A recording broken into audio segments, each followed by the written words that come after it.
Mic check, mic check. This thing on? Check, check, 1, 2. Oh, yeah. Thought I had salsa in my beard. I just pounded that burrito that I ate. I should rephrase that. I had a pretzel. A pretzel. What kind of pretzel? Like Look, a you went small live. crunchy pretzel? No. Aldi has these like frozen Bavarian pretzels or something like that. Shout out Aldi. Yeah. Do love Aldi. We love Aldi. Spent $160 there yesterday. That's impressive. I think I spent about 120. What? Yeah, I don't have kids. $520? No, 120. Oh, okay. I was like, good Lord. You'd have to buy the store. You have to buy one of everything. They don't make that much. Let me make sure the stream's working. That would be a good idea, right? Looks like we're all right. Oh, we got Micah. Yo, Gilbert. Yeah, we got all we need. We can get this going. Is this whole camera thing distracting, by the way?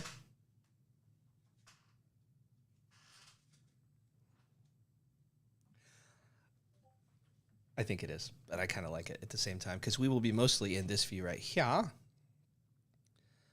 with my broken console. Oh boy, I need to address this. Oh gosh, I just turned the video on. There's an echo from Josh. Sorry. I just turned on the video and then it went. Oh, is it just a mild echo? It should be good now. I clicked a button. And when you click those buttons, things get to clicking. Say something here. This one. Say something here. Yeah, that looks good. Hello? We don't need that. We just need this, this, and this. Actually, just this and this. Okay, that looks good. And you can see my screen through this interface, so you're good to go. Correct? I guess you can't see my screen. Now you can see my screen. Glorious, truly. All right, I'm going to get on that machine. I guess I should do like a welcome, like, hey, yo, what up? Yo. What up, PowerShellers? Today on, what do we call this? I don't know, live coding. We're just having some fun. We don't need names where we're going. We're going to be adding some functionality to a very delightful project. Josh, who made this project? Who could have had the mind to conceive, believe, and achieve a module such as ModuleExplorer, which is legit pretty cool. The reason I'm hyping it up is because it's right up my alley. A lot of people who are in my friends and stuff, they're a lot of beginners. And I always harp on git command, git member, git module, which are really awesome. And like git command dash module name. So if you know what you're looking for, it's really good. And there is some discoverability there.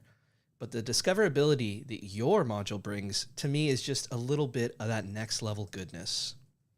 Oh my gosh, let me get out of this. So what was the idea behind this project? Because you're using PowerShell Spectre console as well. Yeah, it really was just an excuse to play with TUIs. I think Sergio was talking about TUI.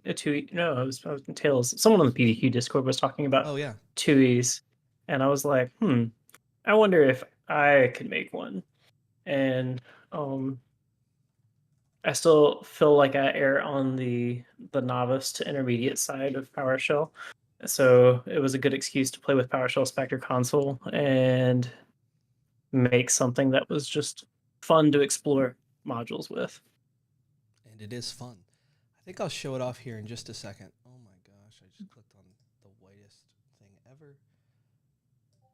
It's my module and I need it now. Oh gosh.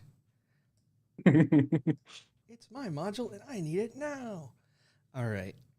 That's going to be stuck in my head for the rest of this night. A couple clicks here. Bada boom, bang, Billy, Bob, Thornton. I need to figure out how I can see the chat and be better. You need a 16 monitor setup like me.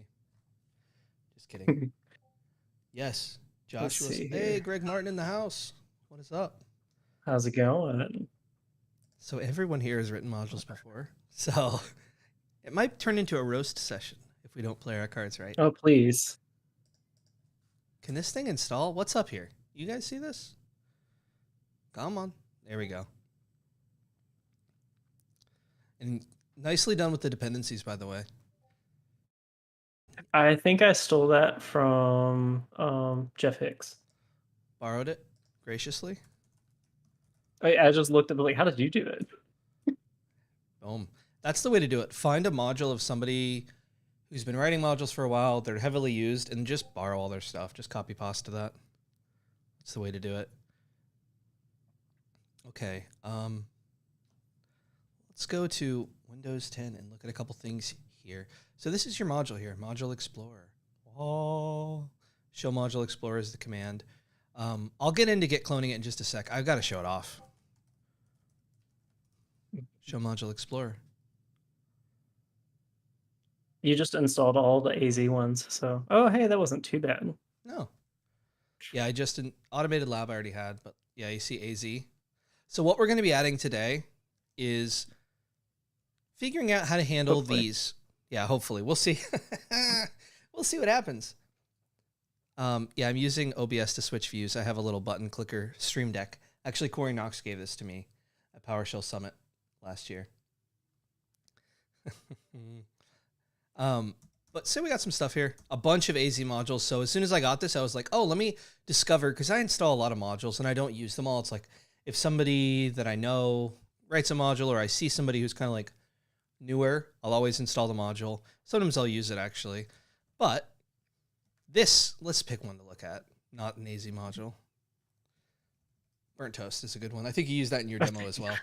This Burnt Toast is what I use. Let's check it out. So boom, you press enter. You just use the arrow keys to go up and down and find what you want. What's the good one? New Burnt Toast notification.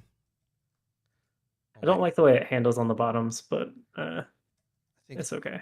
Yeah, new Burnt Toast notification. We will press enter. I think if I make this, there you go. Maybe some auto sizing. Bada boom. So boom, you press enter. You can select what you want. For me, I typically like to check out the examples. This kind of get me started really quick. And that has a lot of the stuff that you'll need. Does it scroll? Bada boom. Yeah. Yeah. It scrolls. I remember when you initially showed this to me, it was like a little bit smaller, and now it looks just gorgeous. Yeah. What's up with the backwards question mark at the bottom? That's gonna be something where text isn't rendering on yours. I don't know. I was just looking at that. Because that should be select should be enter or the arrow key, the right arrow key. You can use the right arrow key to go navigate and select something. So you can use left and right. So it doesn't look like that on mine. So I guess that's another issue. I mean, honestly, maybe a font. I never used this computer. I only had to recently. Oh, look at that. Okay. I see an issue in his module. Xmample. Boom. We're getting productive here. But yeah, it's a module explorer. It's super cool. It is a more interactive way to kind of do this kind of thing compared to the alternative, which is probably what I still recommend everyone knows how to do. But if you're a beginner, this is so helpful. Like seriously, this is so helpful. This is way easier than typing in this command. All right, get help on the next command. And oh yeah, what are the commands of the module again? All right, get command S module, burnt toast. Oh yeah, there's that one that I haven't looked up. It just makes it a lot easier. And I'll use the left arrow key to navigate backwards all the way to the beginning. And look at this Active Directory as well. Look at that. Whole bunch of goodness. Unfortunately, they have some really long names.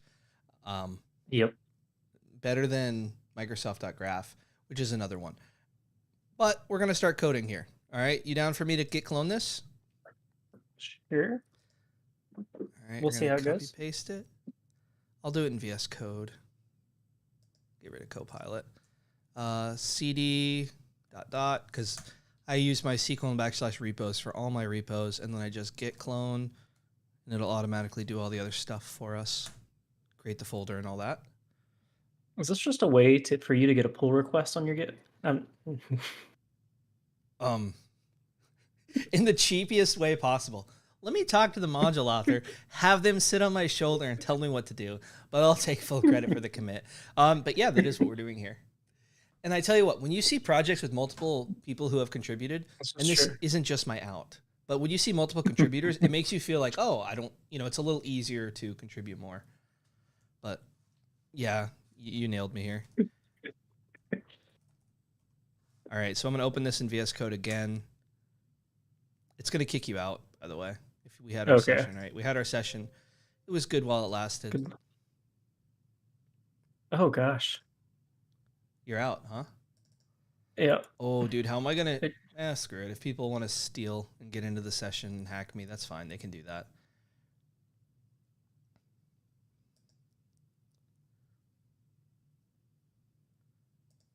All right.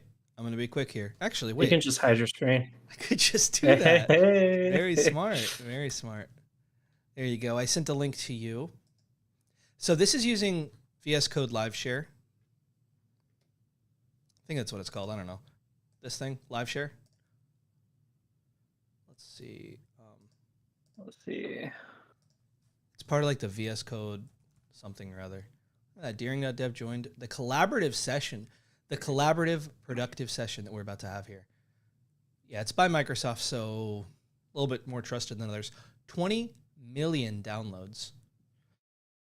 And we can show off that a little bit too, because to me, like if you're a PowerShell and you're trying to spread this in your organization, it is really helpful to have some kind of flow you go with. Maybe security-wise, like your org won't let you enable this. I can get that.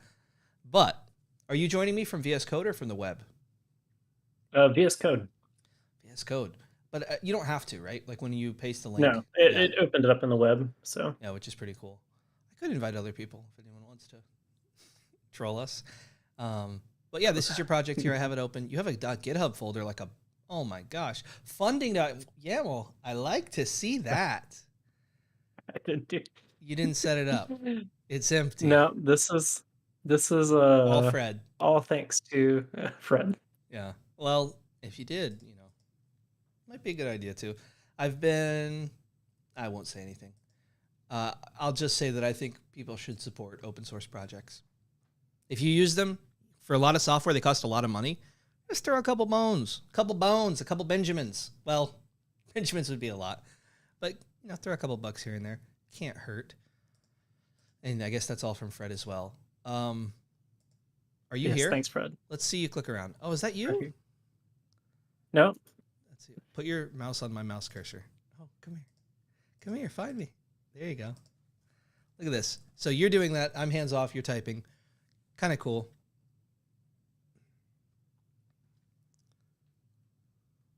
Oh, yeah. I tabbed for you. Do you have my GitHub Copilot on your side? I turned it off because, well, actually, I don't know. Let's see. Because I see. I would have to set it up. No, you don't have to set it up. I'm just curious if you. No, yeah.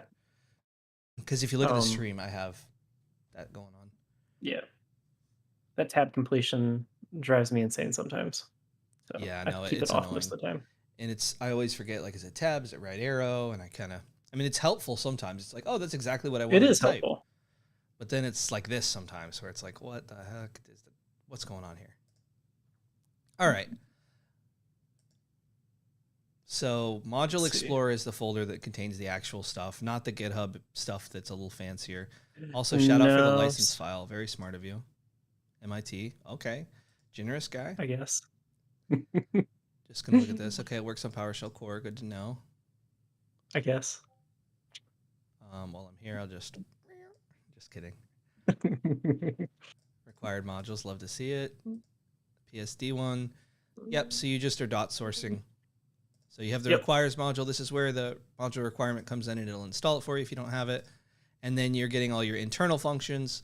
Man, I used Fred's stuff for a lot of my projects to get them up and running, so I'm very familiar with his structure. But you basically have some folders here, like functions and internal, and you want to make them available. So you make them available. Yeah, Fred actually had a framework, and that's kind of what I was looking for. I was like, hey, what's the proper way to do this? And I was like, well, this is a way to do, and it seems to be a proper way. And it already had built-in pasture test for some things. If you pop down here, you can see that I didn't do anything there. Where's the in tests? What file are you under function test? Oh, I'm under does it not go to where I'm at? It's under test functions and readme. Here, right click. I'm gonna follow you. Take us on a journey. Yes. As you can see. Don't tell anybody. I didn't do anything. I don't know how to test this. I'll figure that out one day. Yeah. You got it working. I mean, it's not like the most mission critical thing. No. So if it goes wrong a little bit, it's all right, unless you're like destroying someone's machine. A little bit less all right. Also kind of hard to test, depending on how it renders. Like, how would you check the output of some of these things? I need to look more closely at Sean Laurie's test for things, for how he just tested PowerShell Spectre console. I'm sure the demos and things like that probably have some tests that I just have not looked at. So this wasn't even a week-old project, so we'll see how it goes. Yeah, I saw you were up late one night. I was gaming, and I see you still online, and I see posts. Okay, so you got your help up here at the top. That's good. Yep. Bunch of examples. Wow, this actually isn't that big of a function. We're on line 60. We're halfway there. Are you in the Show ModuleExplorer? Yeah, you can click on the VS Code Live Share extension and then follow me if you'd like. Yeah, Show ModuleExplorer. Excellent. That is nice. I didn't know that. Yeah, it's pretty cool. They say it's like Google Docs, but for this. Yeah, don't test the TUI, test your functions. Yeah, I'm pretty sure that would be the only way to do it. I'm curious. I haven't really done a whole bunch with PowerShell Spectre console, so this is newer for me as well. But we're defining a function like Fred showed us earlier today. Shout out to Fred. String filter. Okay, yeah, so it's like a lookup thing, I guess. Yeah, you can filter if you know, like, which I added that kind of late, because I was like, well, it's not that much more to put it in there. It's if you wanted to optionally filter for some names, if you kind of know what you're looking for. So in cases where you have a lot of modules, it might be useful. But does this one have? Okay, yes, it does have the recent change. What's the recent change? Oh, this? This little for each loop here. Under process display names, 97. So Sam Erde had an issue. I don't know actually how to pronounce his last name. Erde had an issue where he had the same module, same version installed in different module paths. So it wouldn't open. That's interesting. There would be duplicates, and so read Spectre selection doesn't like duplicates. So okay, yeah, that would make sense. I guess he probably has it like installed as current user and then like system wide for a couple things. Yeah. So I just to replicate it, I drug one over, and then I was like, okay, this shouldn't be too hard to fix. Okay. Just trying to get a vibe of what this does. Try catch, an unexpected error occurred. Okay, and they got a finally where you clear it, and you end it. Okay. So because there's like a while loop that runs and refreshes, some of the errors early on, the errors would flash too fast, and I couldn't see what the error messages were because it would continually refresh. And so I just put a kind of a pause down there. So if it does throw an error, it lets me see, okay, here's what the error is for this menu. I know a lot of people hate pauses, but yeah, Gilbert, filtering on module path would be interesting. Yeah. Hey, I'll finish this and then Gilbert, hop on. I feel like the people that would want to see what's in their module paths are going to look at it a different way. I guess the audience in mind for this was more beginner to intermediate, which is not bad. It's not a bad feature request. Submit a feature request and we'll see, Submit a pull request, right? Write that code. But I'm pretty impressed though, like that you're able to get as much bang for your buck or whatever from this project, because it's really not that much you're writing here. Like all the coolness. Let me just read through this real quick. Look at the other function. Oh, there's another function? This calls an internal function? Yes. Yeah. The show module command viewer. Sorry. Wow. The structure is different. Yeah. So show module command viewer PS1. That's where the real ugly happy happens, or the real pretty happens. All right, we're following you. Holy crap. All right, yeah, that is a lot. So read Spectre, the selection. I couldn't find a good way of handling it and getting the navigation keys like I wanted of, left arrow, right arrow, and everything like that with the read Spectre selection. So this is what we do. And you define what the keys do every time. So the first one is really just kind of calling back to it. And then that's where the magic happens. But I guess this is where there's room for improvement for filtering. Which is good, because I was scared to touch the other function right now. Well, good. I'm feeling that's a lot of text. Okay. It's really not bad. So much of it's just duplicated for the different keys. So for every menu you land on, you would have to go to a different. You have to write the logic for each menu that you end up on. So. No, I said that. GitHub Copilot's good on that one. Okay. Can I just scroll through, and I'm going to kind of process, and you tell me and correct me as I go, if that's all right. You can follow my cursor if you'd like, or follow along on the screen. So module lookup to map display names to module objects. I'm following you. I'm going to stop following. Oh, sorry. No, it's okay. Let me see. All right. I'm following you now. Okay. All right. So we got a function. It's an advanced function. You got one parameter. I'm not worried about the parameter. You create a hash table to map display names to module objects. Okay. We'll see what that looks like in practice. You have the while loop, which is just going to run forever until there's an error or someone exits. Clear host, you're erasing the screen because we're going to be writing to the screen. Makes sense. Right? Spectre Figlet text. ModuleExplorer. Okay, that's the fancy stuff at the top. Let me look at that real quick just to remind myself. Boom. That's it right there at the top, right? Yep. Well, that is... I didn't realize it was so easy to do that. I might be borrowing that for, for everything I ever do. Okay. Alignment center makes sense, which is nice. Just saying alignment center makes it so you don't have to write a ton of code. Yep. Module query, list available, true. I guess you're going to be doing some splatting with this. Okay, so we're creating a hash table to do some splatting. If they provided a filter, we're going to add a parameter to it. Smart. I like seeing functions in modules that use hash tables and then use the parameters to alter the hash table. So good practice there. Curious where you learned that. But, all right, you get a bunch of modules. You grab a couple things on them. Ooh. Long line. I don't know. Other people can chime in the chat, but if I were to rewrite this, I'd probably do something like this. Just me. That's fine. I don't have to save these changes, but just so it fits on one screen a little bit.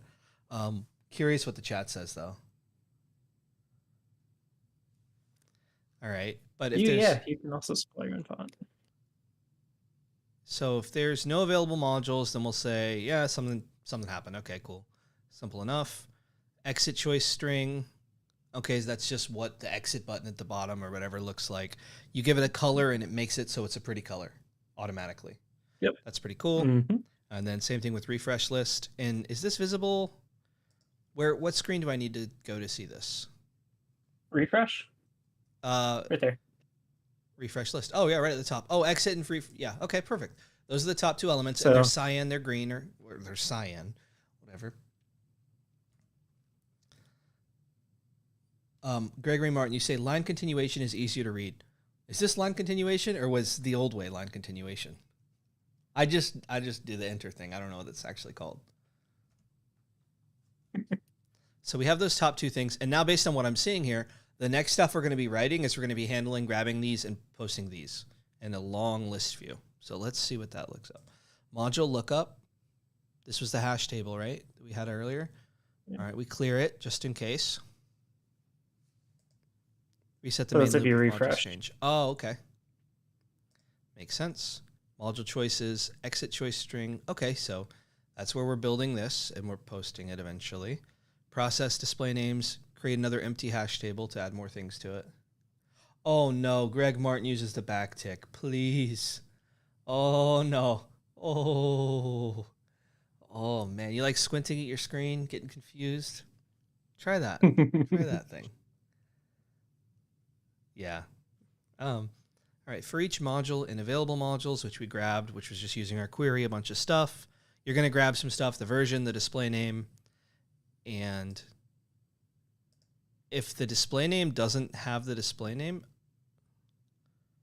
what the hell's going on here? This is like I said, this is the logic that handles if there are duplicates. Okay. This is the for each thing that we just added, thanks to Sam Erdy. Yeah. Yeah, Greg, if I ever see your keyboard, you're just going to be missing the backtick. You're going to be like, wait, what happened to my backtick? And I'm going to run away with the backtick key in my pocket. Okay, what is this? Select a PowerShell module to explore or exit. Where do I see that? Right at the top. Lovely. Yep. That's the prompt title. Write Spectre rule. Installed modules. So this is good. That's right the here. Nice line right there. Oh, and the number of installed modules. Mm-hmm. I'm curious, how many modules do you all have installed? More or less than this? And keep in mind, I just installed AZ. This is my personal machine. I just installed AZ, so that kind of buffed it up by like 50 or 75 or something. All right. Read Spectre selection. Oh, 15? Okay. I'm going to guess Spectre selection is this thing, right? Yeah. Yep, the selector. And again, you don't have to write that code. That's part of the PowerShell Spectre console. So. Yep. And so I'll bring attention to that enable search flag or parameter. Sorry. That's what lets you type to search right in here. The ModuleExplorer. And you don't have to write that either. That's sick. Yeah, just for that first one. The next panel, so I did have to write it. Okay.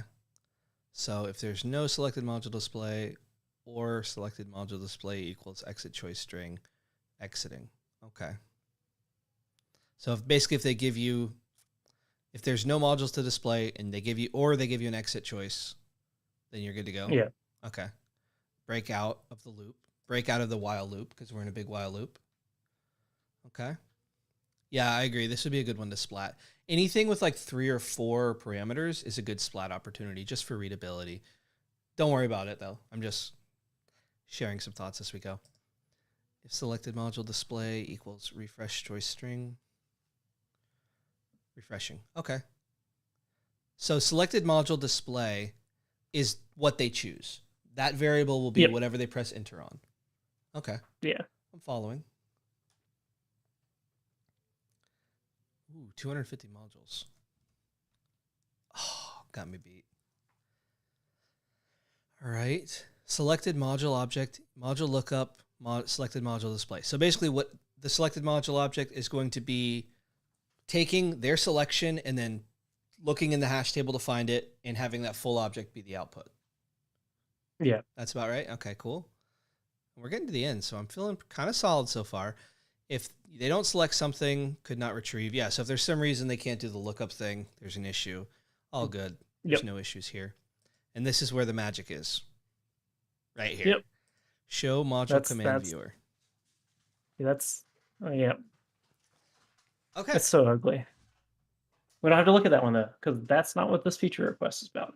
That's not what this issue is. So that's somebody else's problem. Yours, somebody else. It's open source. It's all of our problem. But not for today. Not for today. All right, so where should we get started for this? Because my idea... Oh, go ahead, what you were going to say. I was going to say, if you had asked if your issue had to do with that second one, I'd be like, nope, we're not going to touch you for a little bit. I was like, oh, this is the first one. It's not going to break anything. Yeah. Well, wait, I kind of want to take a look now that you're teasing me a little bit. Oh, yeah. It's just so bad. There's just so much. System console. I mean, it's kind of cool though that you did and this. I cached.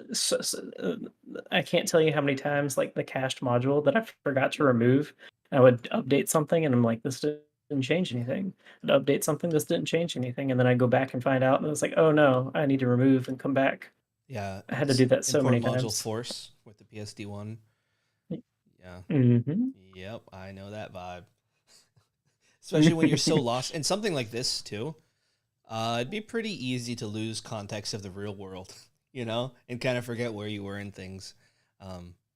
which I'm doing now, and I'm not even looking at it. So Yep. so for today, where do you think we should start? Because my idea, and I'll reiterate it again. So boom, we got a lot of stuff here. It's really cool. I want to be able to navigate and find helpful stuff, but I don't want to just have to hold down on the keyboard. And maybe I don't know the name of the module I want to look. I just want to learn something new today, and I don't want to learn about Azure. So you don't want to learn about Azure? I mean, I should not have installed AZ. I should have installed what I actually needed, but it's my machine. It's not like a process thing, so it's all good to have some extra space. How do you see us handling this? It's going to go all the way back to the start. Let me look at my issue on this too real quick.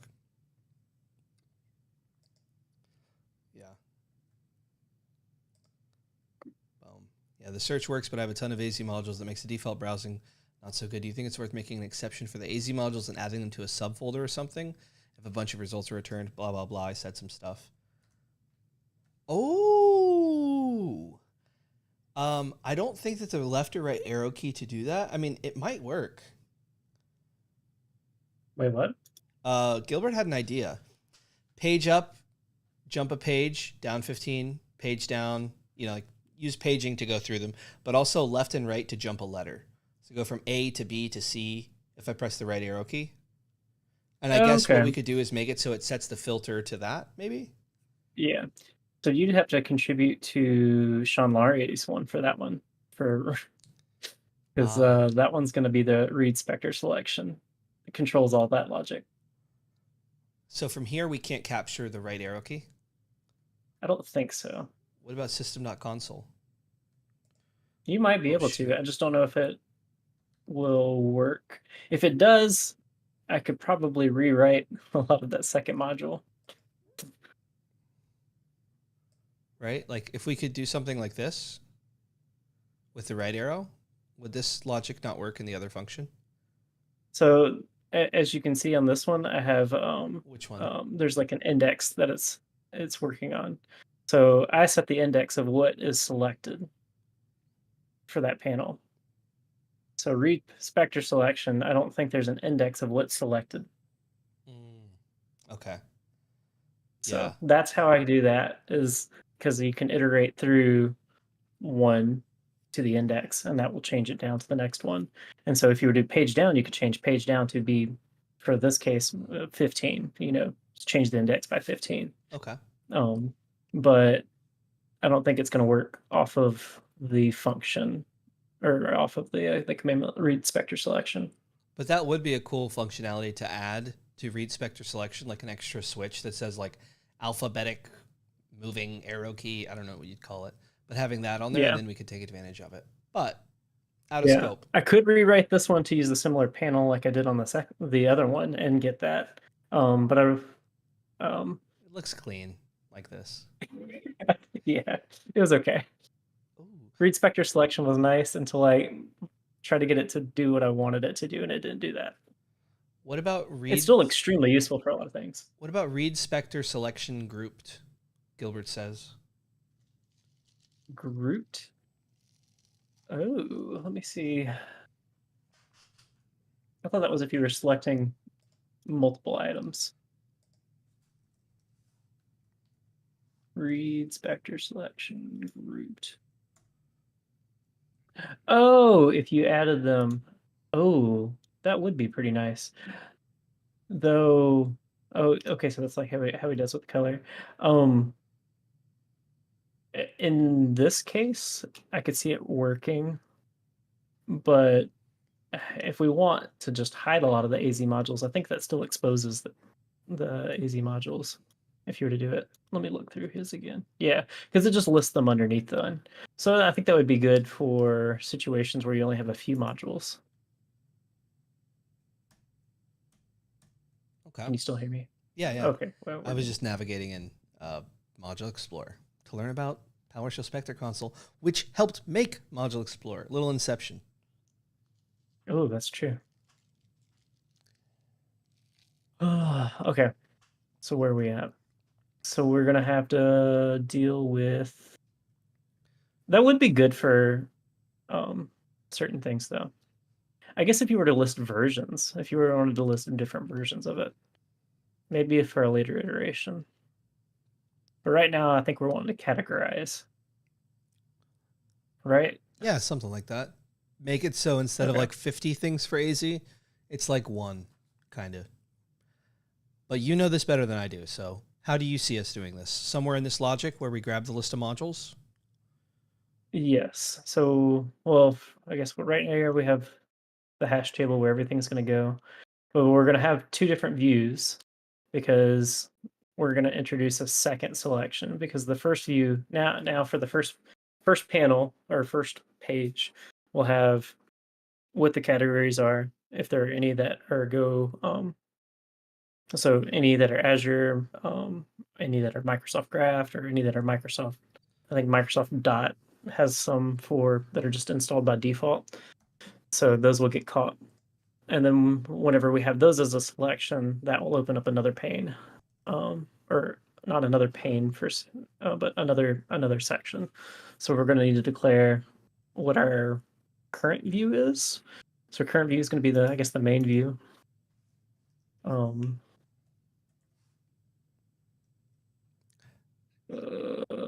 So I guess this will just be the categories. I'll follow you. Okay, and then we want, I guess by default, our selected categories are going to be null, and then we can write to this afterwards. And then we want to keep, I guess, a hash table of our selected categories. Let me know if anybody says anything in the chat, because now I don't have enough. No, you're good. I don't have enough screens. Am I spelling categories right? Nope. There you go. Categorize modules. So these are the ones, so this will be a hash table. You can keep up with their stuff. Oh, and then I guess if we only have like one of it, we don't want to keep. Or hold on, let me think this through. For it to get into a category, we want it to have a minimal number of modules. Otherwise, it can just stay in that view, right? So like, say for some reason with AZ, you only have 2 of the modules installed. I don't know how you do that, but it doesn't need to split out into its own category if it only has 2 modules. So you want to do 3, 4? I'd say doesn't matter. 5. 5? Okay. Yeah.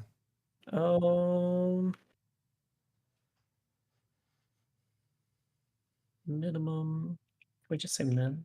Yeah. For category. Camel casing. What's everybody's opinion on casing? I think you're doing it the right way.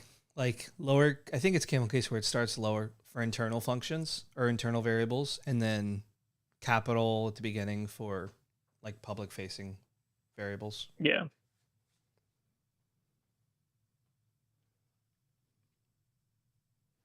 This is where Greg tells us he just uses underscores for everything with varying numbers of underscores. I'm not gonna lie, that's what I feel like I should be doing at the same time. I don't know, that's just the way I think of it. I use underscores for everything, like file names. I'm like underscore, and I know people hate that, but that's just the way my brain thinks. I think it was our programmer at work. He was the one that was like camel casing. It's like, okay, I guess I'll do that. I just like the name of it. All right, so now we are good here. So let's start. Now we're going to get into the while loop of where we're searching things.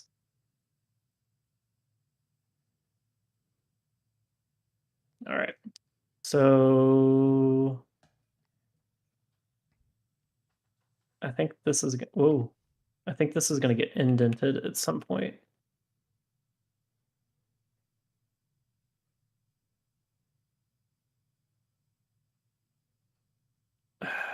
Okay, so this is while true. So this is where it's fun of whenever you make choices, you need to set things back to the way they were. whenever we clear and refresh. And that's what I struggle with a lot on the show module command viewer function, is how much changes. So actually on the show module command viewer, every key press initiates a refresh, so that it would reload and go to where the next care was. And it's really quick, so you don't really see it, but every key press is a refresh. With read specter selection, we don't have that as much, but it's still going to refresh whenever we come back to our views, or if you select something. If you come back, so while that's in a while loop, we just need to set these variables up early on. So let's see. If categorize.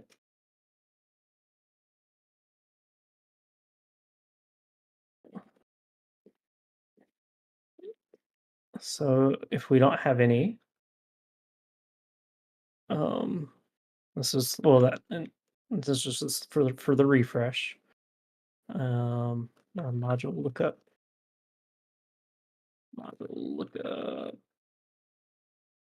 Clear.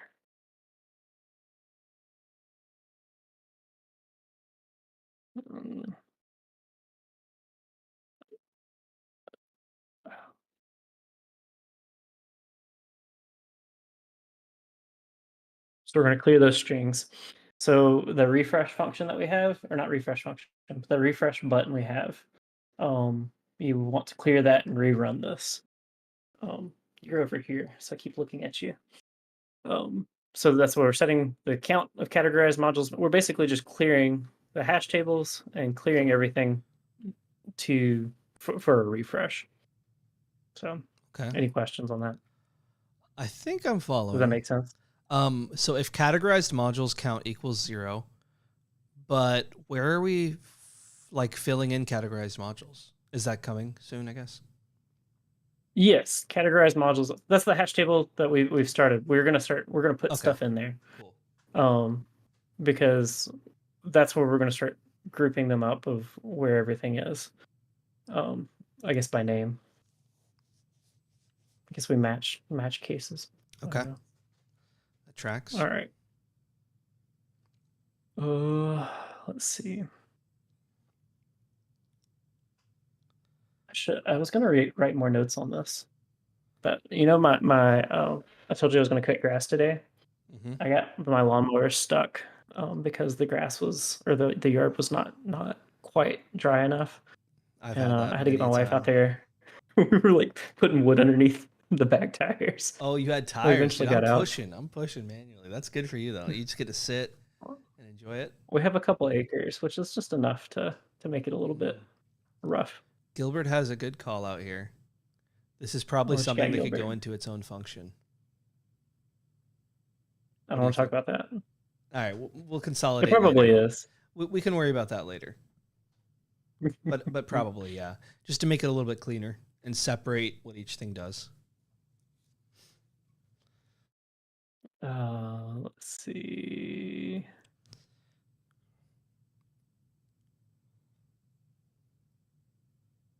Oh, dadgummit. Okay. I think this will come in here. Yeah, because this is going to be part of that initial search. You're going to laugh, but I don't know how to indent. Tab. What's the short tab for all of it? Oh my gosh, that's so easy. Did it work? Yeah, okay. Yep. And you can use can't remember what it is on this. I use Mac mostly. Control, Alt, and arrow keys to do like a multi-cursor, and you can do like a bunch at a time. Oh. Huge tip. As you can see, I don't write a lot. And most of this is, I guess, one of the larger things I've written. So good call on that. So that one's in there. I don't know. You like white space? I like white space. It's nice to separate things. Yeah, Gilbert has a call. He says he mentioned it because it might be easier to write. That way you don't need to think about the surrounding code. You can have like a narrowly defined function. Yeah. Nope. Because that's going to come in here. this come in here too? Yeah, I think this comes in here. Oh.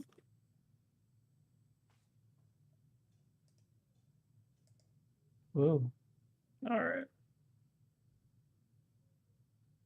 Keeping up with these curly brackets.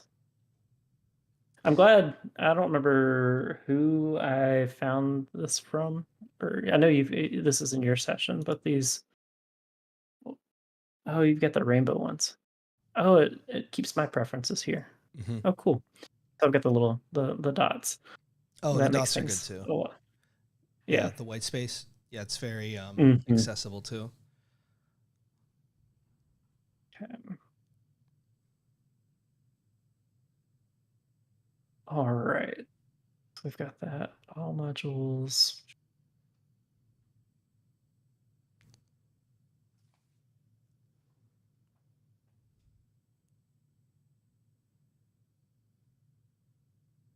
All right. I think this is where we're going to start grouping by the names. The fully qualified name, I think is what they call it, when you have like the dots between each thing. It's like AZ dot online dot whatever. Yeah. So this is going to be like just an ugly name. So we have available modules. I just need another variable name for all Multi-modules? of them. All available modules? Oh, yeah, that'll work. I guess. Wait, that's not one I already used, is it? Tab it, Okay. see. Okay, I think we're good.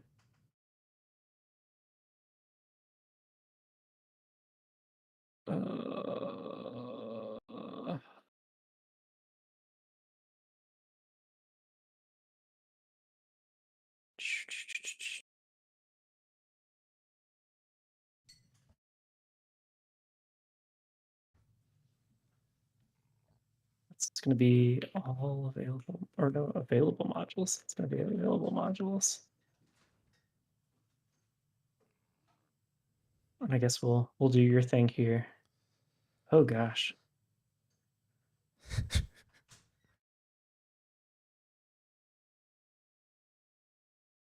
Like a group object. What's the parameter? I have no clue. I mean, I use group object. I usually use like unique or something. Oh, there he goes. It's property. Okay. Then we're going to go by their names, right? Yeah. I think you might need to split at the dot. I mean, that's where my head goes to, is you need to split at the dot and select the first or the 0th in that array. But I'm curious where you're headed with this.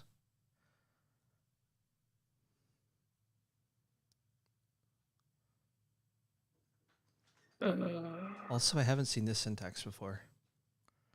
I just realized this steps on what we have for this for each one.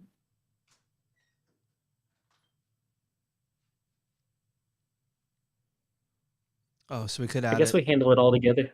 Yeah.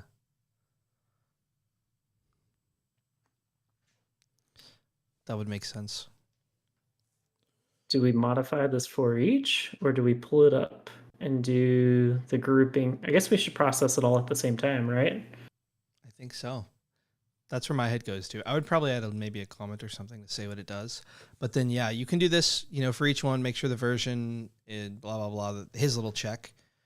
And then we also add another check that checks for, if there's a dot, then select the 0th value and see if there's other things that match it. And if it's more than the minimum count, which is 5, or the maximum count, then do something. Yeah. Okay, so we'll continue down this path. All right. And then, that didn't type somewhere, did I? Okay, cool. I was tabbed out. So now we will need name and version. Expression equals.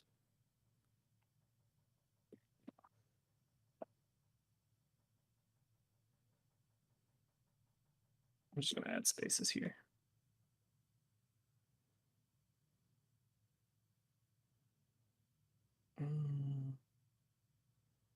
Let's see.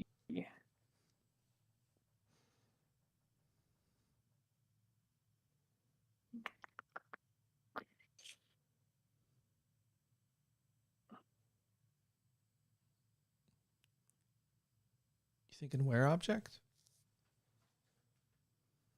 I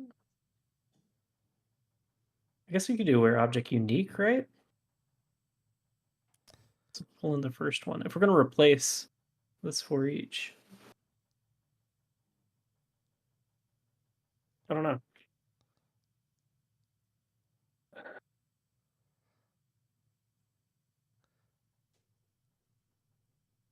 Yeah, I think you could use where object. My mind goes to using if. I guess we could do another for each here. Select the first.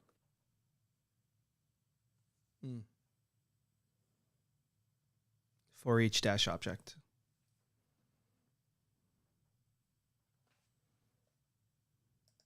Right? Is that what you're thinking?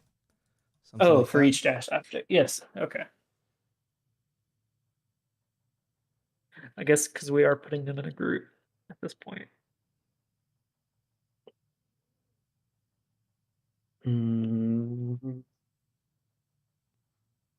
Yeah, right?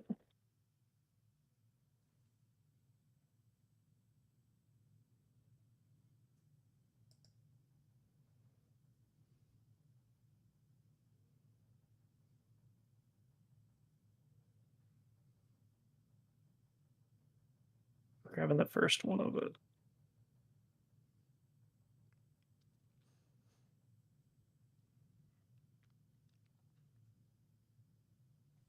Oh, is it better to in this situation for readability, since we've piped, do you do this again? Yeah. I would just for consistency, since you already started it.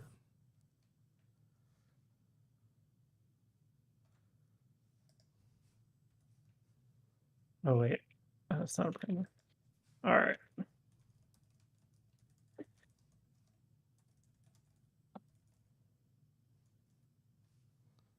This thing's not following too well. What line are you at? I lost you. You're moving it for me. Oh, am I? I was following you. Oh, you were following me, following you. What was going on? I saw you go down to the terminal and everything, and I was like, okay. Oh, I was just going to kind of play around, because I like with PowerShell to interactively do it a little bit. Yeah, please. Because I am in my head a little bit here. Yeah, no, it's confusing stuff. No sweat. Oh, shit. No one saw that. Whoops. I'm used to the Mac copy pasta. Boom, boom.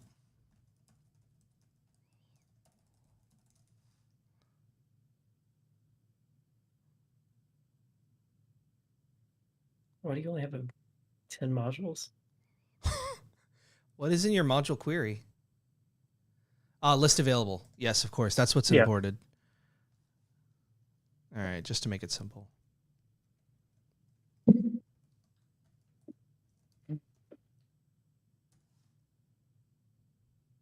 It's a lot more. If I had to guess, just ballparking, I'm going to say 233. Let's just see. I don't know. 236. 236. Bad, Andrew. All right, now I roll this here. Can I paste in yours? Oh, no. You can just get read-only terminal. Oh, request it. I don't know how to get it to you. You sure you want me to? You sure you want that? It's my personal machine. Who cares? I literally only use it for this. I have a Steam Deck for gaming, so. It didn't. Let's see. It won't. You might have a different one. That's okay. I was just going to do what you were going to do next. The all available modules. Yeah, I'll just run it. There you go. Yeah. But I missed. I haven't seen this. What I have seen before is this syntax. Right? So you need like that. And then it could be name. Dude, what's going on here? I'm going to stop following you. I don't know. It's messing. Oh, yeah. Yeah. Stop following. Because that was what I was typing and I kept getting lost. I was like, what's going on? All right. Name equals. What the heck happened to the expression?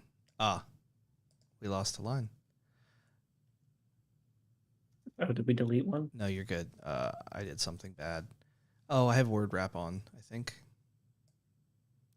It's getting to be a big query. Name equals version. And then I'll put a semicolon. And then expression equals version. Group object. All right, this should work, I reckon.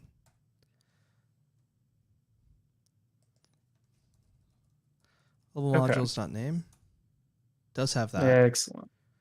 Wait, it gave an error. Missing? Okay, version. Oh, that looks ugly. Oh, I guess we're gonna have to do it to string.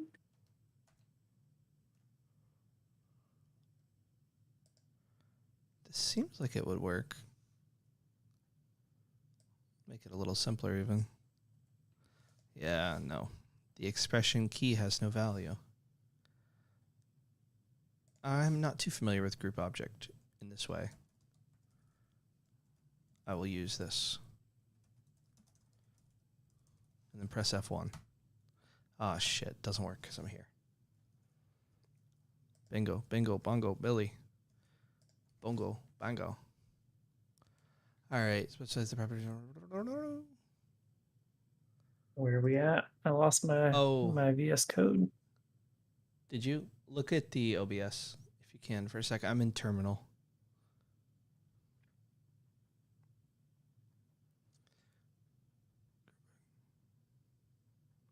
Whoa. You there? Am I here? Yeah. Okay. Okay. All right.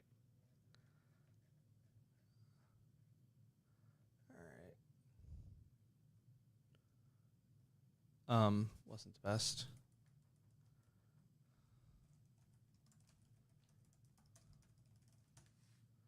So what are you hoping to do with this command? Group object. Oh, I think instead of this, we'll just do... Yeah, since we're not doing anything with these, we should just use this. Right? Just name and then version. Yeah. That should work. Will that work? I mean... Let's give it a shot. Extraneous. Yeah, that worked. Oh, I need to pull yours out more. You see it? Excellent. Okay. Yeah, boom. So that's what we have. And you don't have any that have duplicates, so I think we're fine. Okay. All right. Excellent. Do you still have this text highlighted? Okay. It was like permanently yellow for me now. It was all yellow. All right. Okay. All right. And we've got, I guess we need to change this to all available modules now.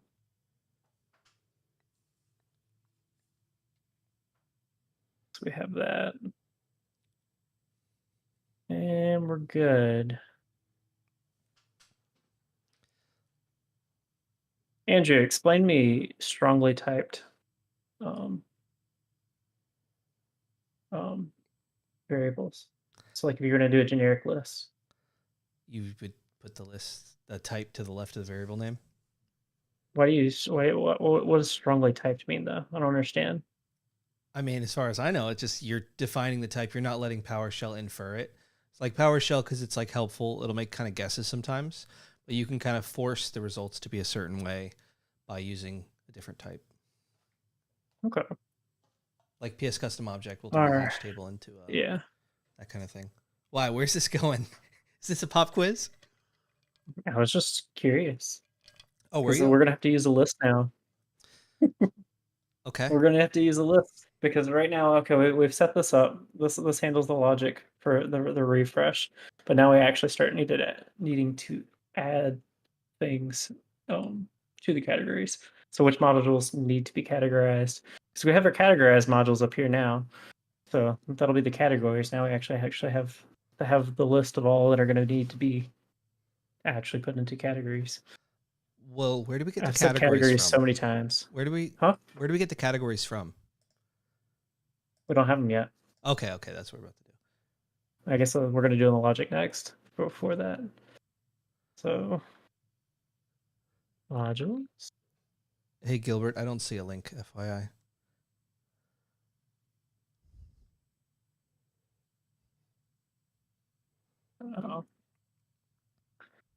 Modules. Categorize, I guess. I hate writing variables.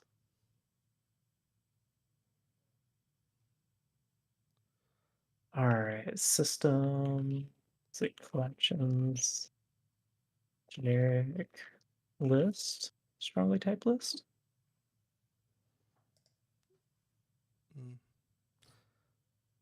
List of objects, right? You might need brackets around it. Oh, that's right.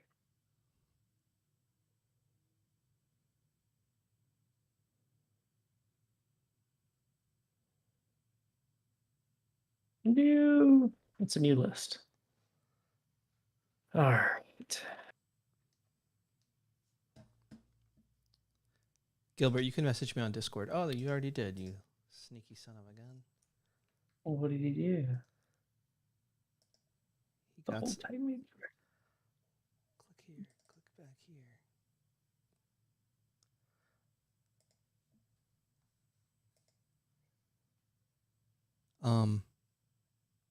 Yeah, the whole type needs brackets.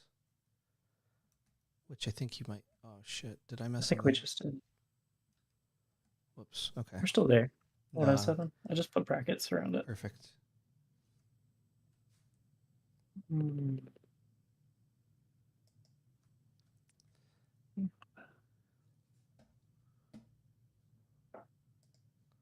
just going to move this up here.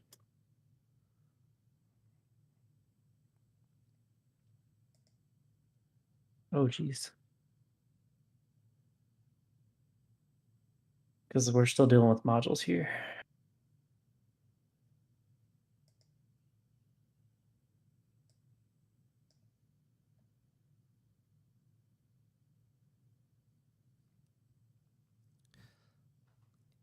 Yeah, Gilbert, what you have here is kind of where my head went to as well, like with using an if.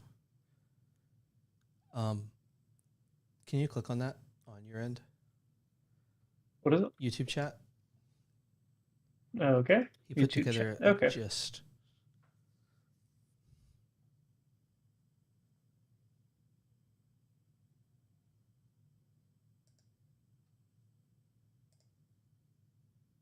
Okay.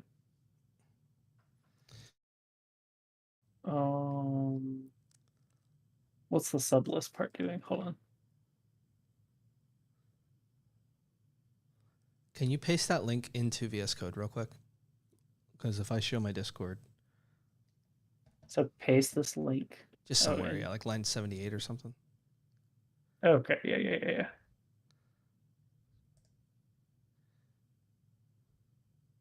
Thank you, sir. So this is what we're looking at here.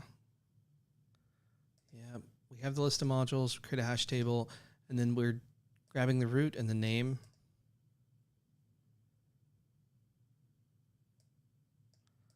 Never mind, that just needs way more. Blame YouTube. It needs way more work. Okay.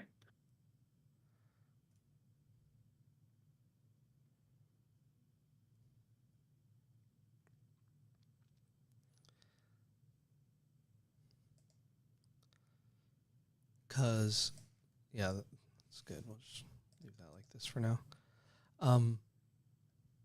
Actually, we can delete it. Because unless you have a solid idea as to where to go next. You're not following me. Okay, excellent. It's like my computer's dying. Sorry about that. You're good.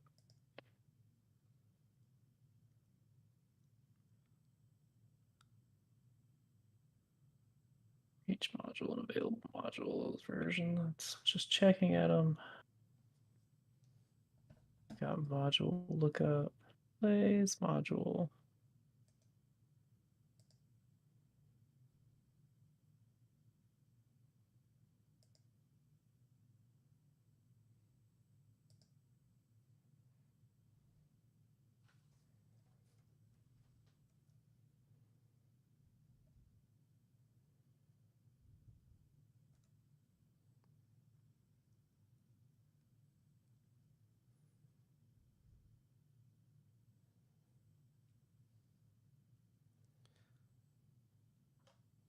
I think we need another for each loop. What are we looking for? Because we need to add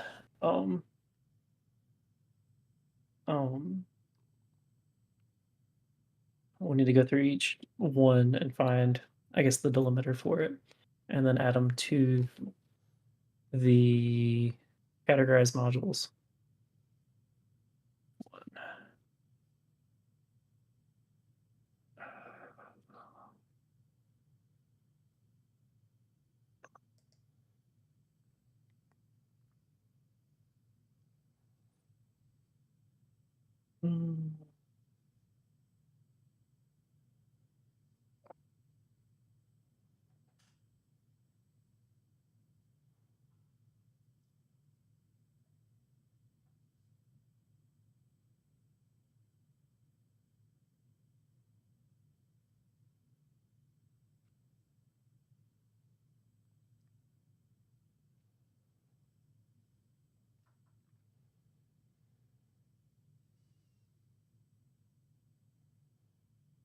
I just feel like some of this, I'm stepping on the toes of this.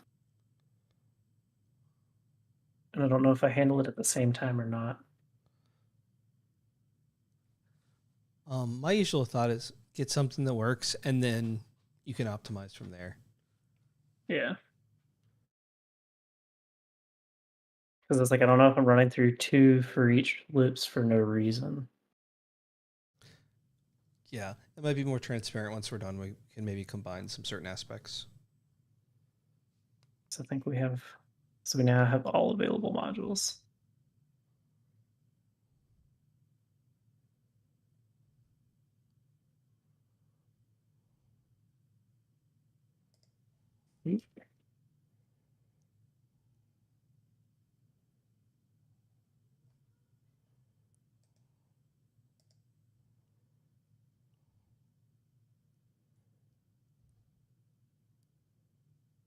Yeah, so it's basically it'd just be the same stuff. Version string equals. This is all the stuff before. Module version.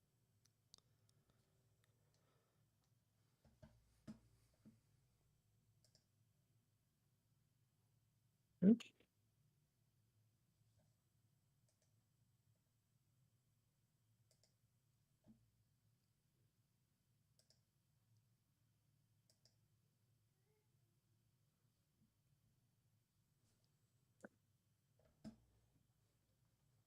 And display name is going to be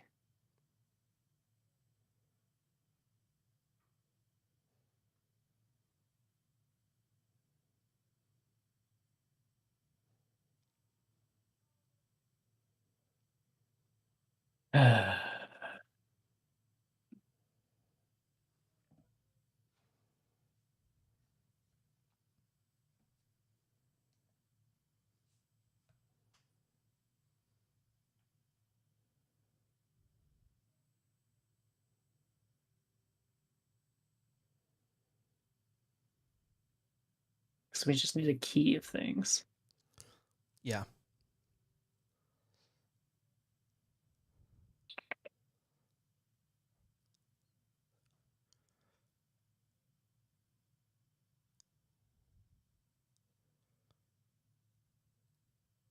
This will be unique module.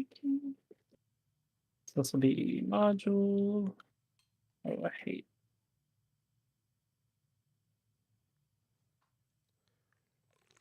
And since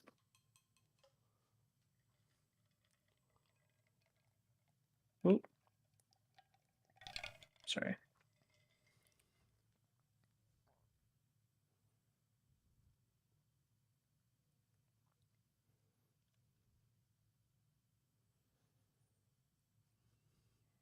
Look up.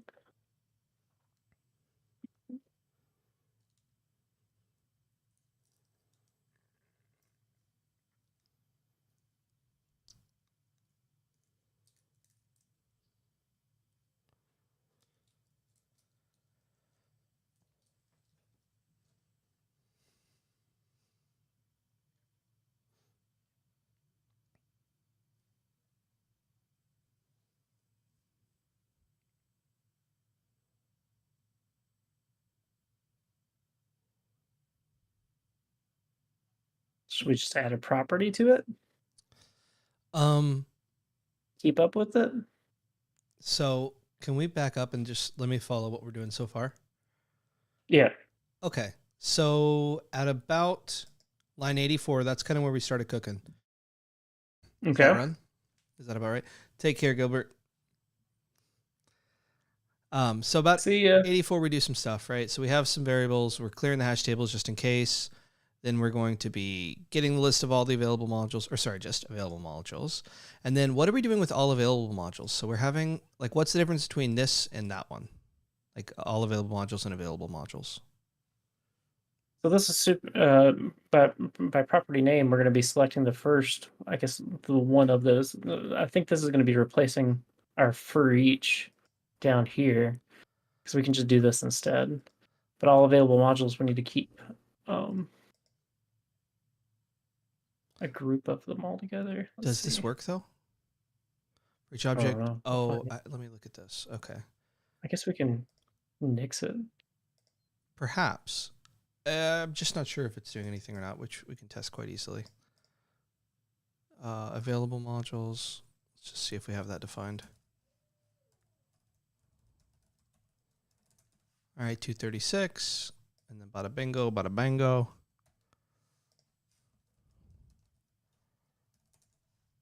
$223. So we're grouping them by the property, by the name and the version. So maybe I have some duplicates is all that's getting rid of. But I don't think we're doing any grouping based on the hierarchical name.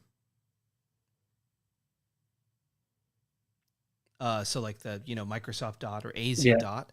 I think we would need to do something similar to what Gilbert shared to split them on the period, select the first bit, and then grab everything that has that first bit matching it. Does that make sense? Okay. We can go through that if you'd like. If you're tracking. Yeah. We can change the names of this stuff real quick. Yeah. Matching modules. Ooh, that's maybe not the best game. Whatever. We can change the name later. I don't want to spend time thinking about that. We can copy this code right here. We have a hash table already defined, right? Yeah. Boom, boom, boom, bang. Let's categorize modules. Yes. Okay. Matching modules equals. Oh, shit.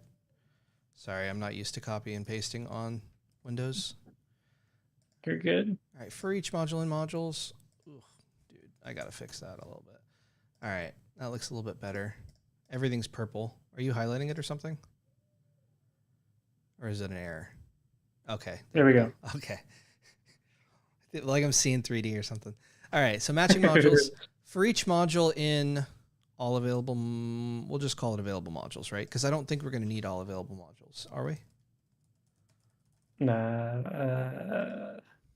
No, if that was redundant, then yeah. So let's module. I like doing things this way. Whenever I'm testing stuff. Yeah. I just grabbed the 0th one, so we got a module to play with. Active Directory. Okay. And then we'll run the next line, root name, and then we're going to split it on the dot. Right on the dot. So root is going to be, well, this is a terrible example.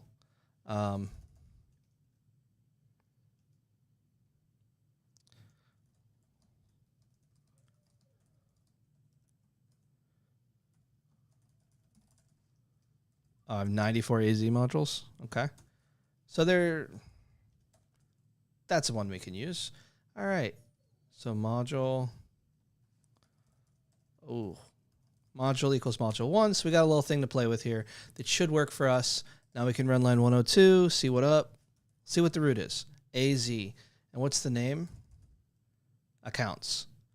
So this wouldn't work for some, because like this little logic right in this line wouldn't work for some. So I think that we should switch this up to root equals, dude, I'm so bad at typing. Don't mind me. Module.name split blinky blank. Blinko blanco. Hold on. Like have the full thing, right? Yeah. Okay. Let's run these two bad boys. Bada bingo. And then boom. Yeah, it should work just fine.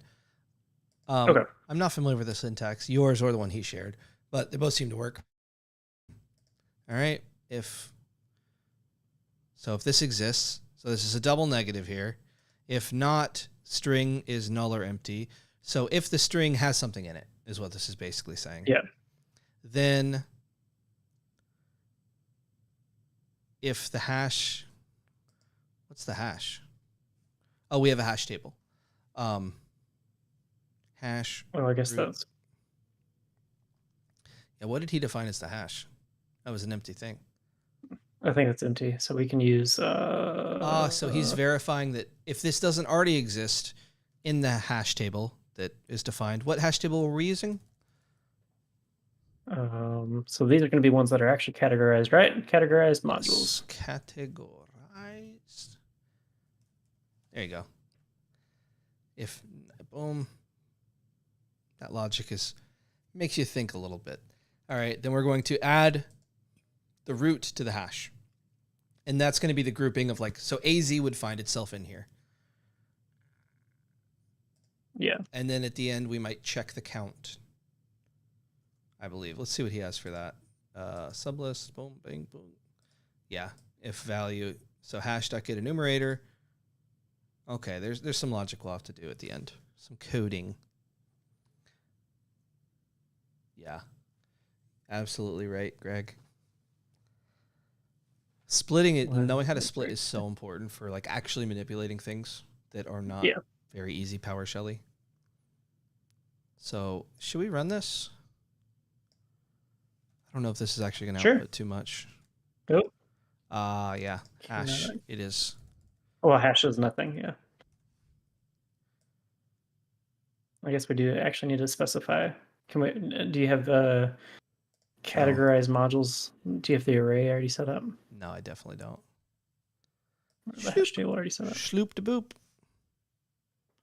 All right, that worked. Will this work? Good question. All right. I don't think it's finished. Yeah. Yeah, it renders weird. We don't need the output of matching modules. It's going to be in categorized modules, is where it shall be. Yep. Categorized modules. How'd you here? Old stuff. Hey, wait. It doesn't do Why much. is PowerShell? It's not sorted by name, which is okay. And I'm also not seeing AZ. Let's see.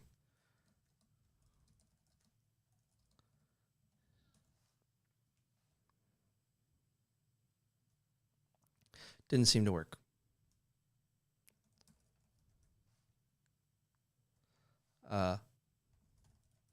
Well, hold on. We don't have categories set. Where do we see categories? I was going to say we don't have any. It's not adding it to a particular. Well, that wouldn't matter.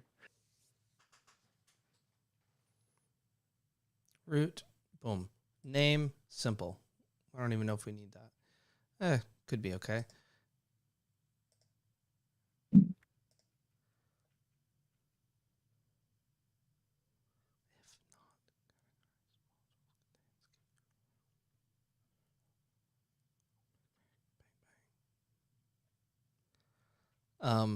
I'm just going to take a step back and think through what we're doing again here out loud.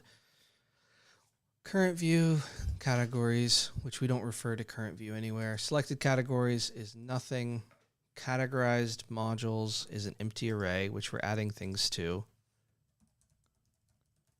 See, for me, my head goes to, rather than, I guess categories would work. Categories, groupings, I guess similar kind of concept. But we need to find everything that has more than 5 that share a thing, which I think we'll need to do some logic there. Modules to categories, to categorize. Shoot, what line were we even editing just now? 101 through 110. Okay, I found it again. There we go.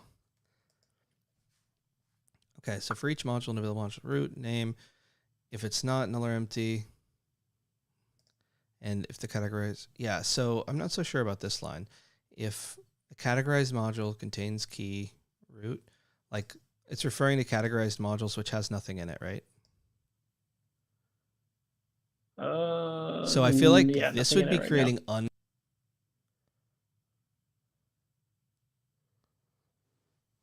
This is harder than I thought. But we do want to keep this one. All right. I think. Take care, Greg. Did we run everybody off? It's late. They got to do their thing. I'm here for you. That's what I'm here for. I'm here to have some fun PowerShelling. We covered some great stuff, but this is where most people quit, is when it gets confusing. You run into some issues, you know. Yeah. We're dabbling. Okay. Yeah. Oh, Micah's still here. Of course. Okay. Excellent, Micah. I would appreciate the moral support. Where do I see how many people are on it? I don't know. 6. I don't know how to look at this. 6. Okay. I'm sorry, 6 people. No, this is what it's all about. It's very humanizing. And why do they care? I mean, you know, they're not invested as we are. They honestly, what's more fun, seeing someone do it easy or seeing them struggle like the vermin they are? Just kidding, not us. Someone else. I don't know. It's fun watching Fred. Oh, Fred. Yeah, he's kind of like next level though. We're mortals. Mm-hmm. He's a mortal too, though, to be honest. Just not at PowerShell. It's a good sign. You know, my brain's working when I start overheating at 9 at night. Okay, so we got some stuff here. I'm honestly not following exactly what we're trying to do with this. I don't know if you are, but I'm like a little bit like, oh. I kind of lost. Okay. What I think we should do is I'm going to do what I normally do, which is pseudocode. Actually, I learned this in an interview with you, right? You said something about pseudocode recently, right? Yep. All right. Grab the root of the modules. Group the modules based on their root. That's the code we already wrote. I don't know if it worked too well. Group object property name for each object. First one. Yeah, that would just grab that wouldn't work for us. I guess you couldn't see my little Copilot helping out. All right, group the modules based on their root. So we're going to grab the root of the modules. We're going to group them based on their root. Find the ones that have more than 5 modules.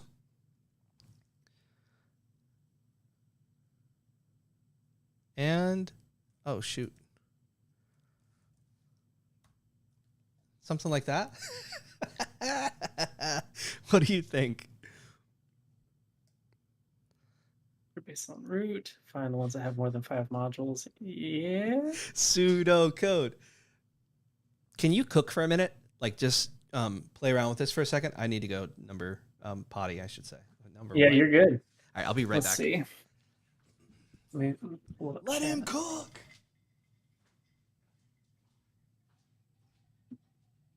Show chat. All right. In case anybody has bright ideas on what to do here.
That's actually right here.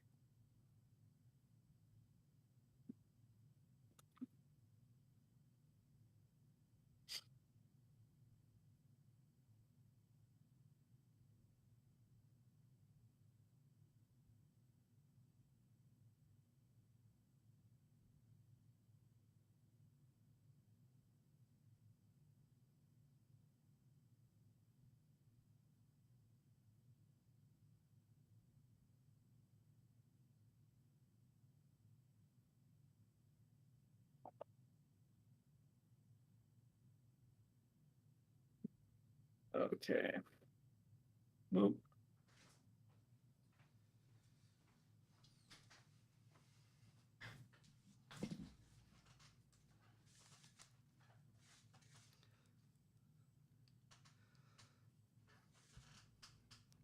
Micah, as I was walking to the bathroom, I was thinking, Micah needs to show me this sometime. How to this PowerGL mumbo jumbo.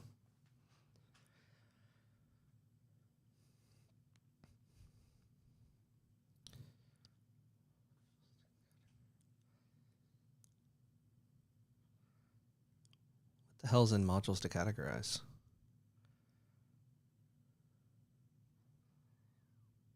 So we have a queue. We're keeping a list of these, right? So this is going to be all available modules. What's the difference between all available modules and available modules, though? Did we find a notable difference? I'm not sure that all available modules... Oh, no, we did. Because you said it was like a difference between like 100 something and 200 something. Oh, it was like a difference of like 13. Oh. Well, I think it was just all my duplicates, basically. Yeah. But if you had duplicates and you ran the thing earlier, it was fine. Well, because of the other for each you have. Version numbers. Actually, no versions. I don't know. I think they were like maybe installed in different places. Well, those will clash, I guess. Let's see.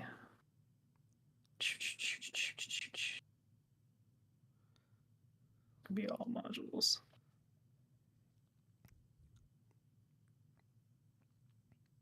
All modules.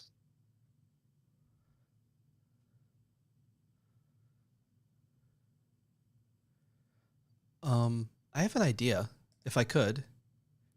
On available modules on select object, I'm going to add something using this syntax here. Name equals prefix expression equals... Oh, there's going to be some coding here. Okay, $_ dot name dash split it. I'm going to get rid of word wrap real quick. And then do the thingy, which was like, what'd you do? Escape dot bank backslash. Oh yeah, sorry. We're gonna have to wrap it in, I guess, the index, right? Yep. Bingo. Bongo. Billy. Oh my gosh, it's going all over the place. All right. I think something like that might give us something we can use a little bit quicker. Just so we have the same variable. Ah, shucks. Name equals prefix. What did I do wrong here? Can I validate in the parameter name? On get module? Ah, yes, because... So good thing I read the error message. Where do we build module query? List available true. So we add that, and then we add this, and then we run this, and then it should work. Okay, available modules. We'll just look at one because there's so many, and you can see the prefix. So well, I think it's like, let's say 25. Let's say 55. So one of these is AZ. Yeah, so then you have the prefix. Hey. And then you can group them based on the prefix and then do some numbering based on that or something. Or we could just do a for each and check.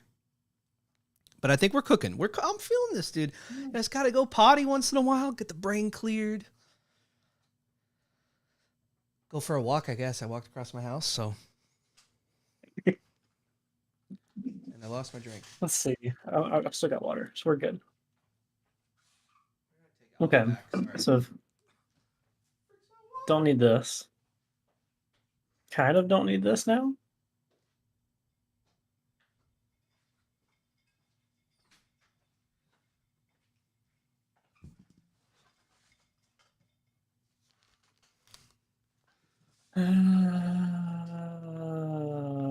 For each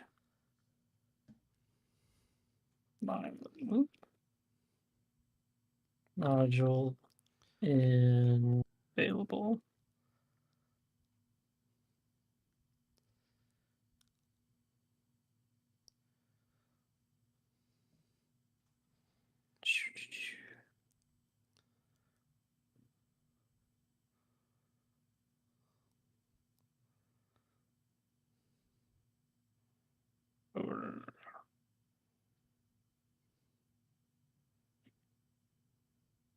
Guess we're gonna need categories.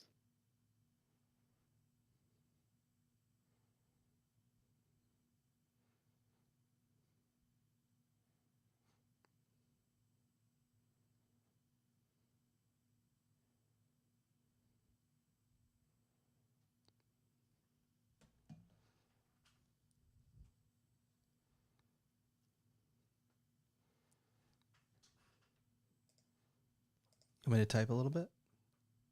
Go for it. All right. So we're going to just group them by, let's just see what happens here. Oh, shit. Shoot.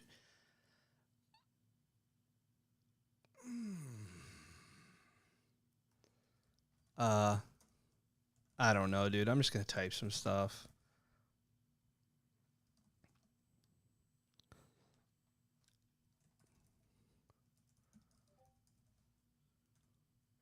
I'm just going to see what happens. Do we have an available modules? Yeah, we do. Let's just see what happens if I run this right here. All right. So look, there's a number to the left. You see that? Yeah. And then Microsoft has 15 for Graph Intune and some other things. AZ has 93. Maybe we should make the grouping like 10. Just so it's not too excessive. Because if it's more than your full view, it kind of sucks. But if you can like see the grass on the other side, you know what I'm saying? Like you can see hope just a couple clicks away, a little bit less aggressive. Okay.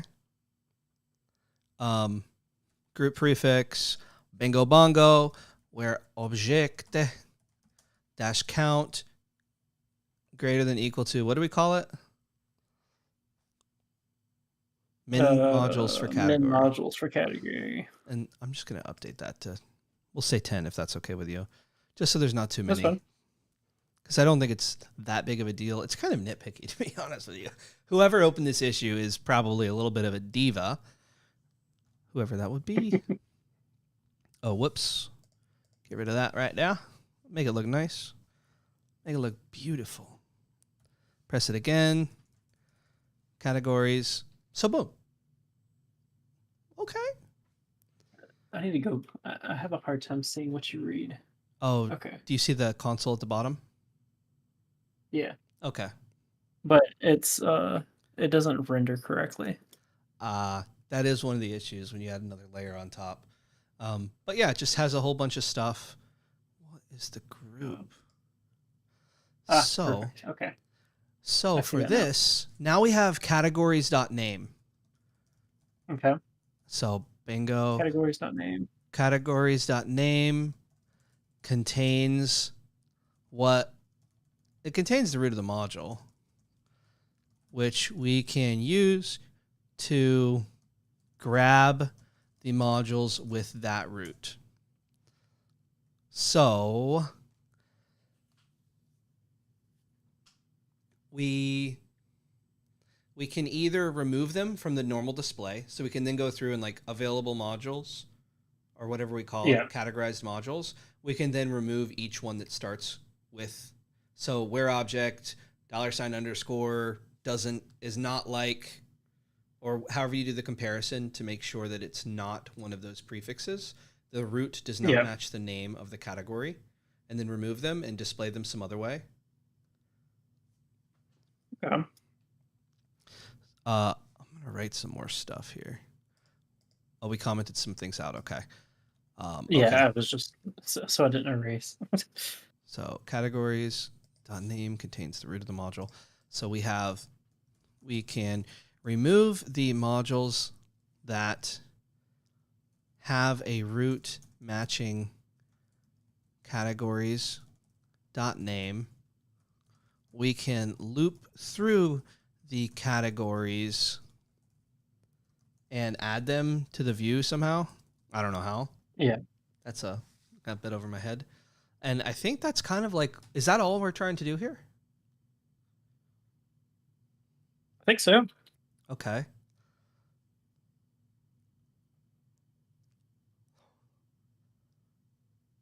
I'm feeling like I feel like we're getting there. I don't know about you, but I feel like we're kind of like closer.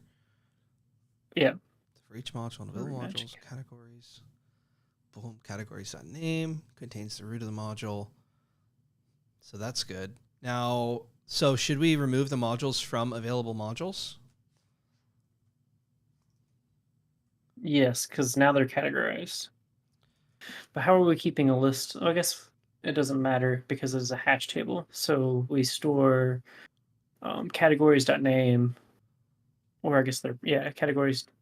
Shoot, it's gonna be the prefix for it. Yeah. So we'll have that. Okay. I don't know if that followed at all. So categorized modules we'll add to the list where we've split prefix. We don't need that. Do we need categorized modules? I don't think we do. I think we do. Or we might, like in the loop where we go through for each module in categories, or for each module in available module, if module.root, I guess we could just type some shit out. Why not? For each module in available modules, I guess we could keep this in the other one, but whatever. If $, module.name root, is it, how do you compare it? Contains in, is it in? For each module root and categories. If module.root isn't categorized. So we're going to add categorized module. I feel like we just do that. And then available modules.remove module. I think that would work. Available modules.count 236. It should go about to like to 100 or so. Let's try this. I have to go back and watch on yours. We didn't get rid of any. Module.root. What's the module?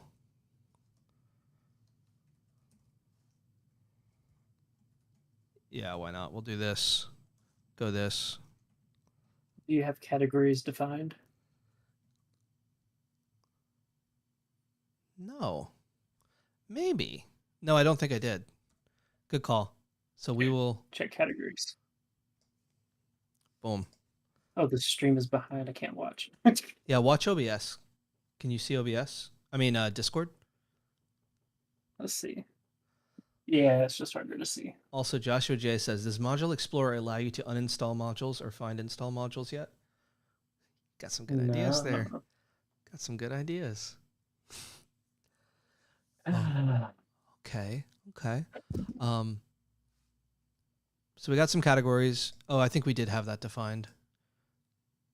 Available modules. We did have that defined. Okay. Yeah. So for the module, I'm going to do module equals, and we'll do this. Oh, yeah. We got a module. Oh, crap. That's right. We want to do pick a different one. Module. Okay, so we got something. Module.root. Oh, it's prefix. That's the issue here. That is how it goes. That is how it goes, my friends. That's why I like doing things interactively here and there, because it does highlight these things sooner than later. That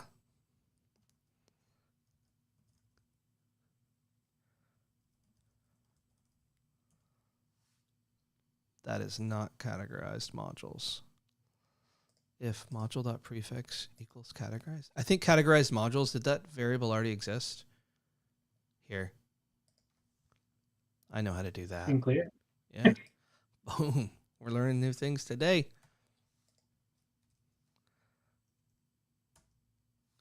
No dice. So let's see.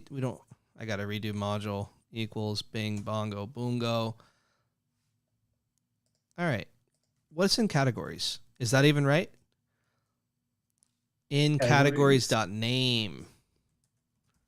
Right? Prefix in categories.name. Yeah. True. Now this should work. Dude, I'm feeling that confidence is building a little bit. We were lost there. I was lost for several minutes, but I think we're back on track. Yikes. Yeah, what is in module? I think, how do we remove available modules?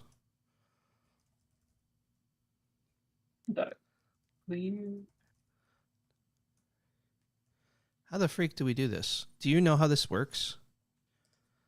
Available modules. Oh, here what I'll do is this.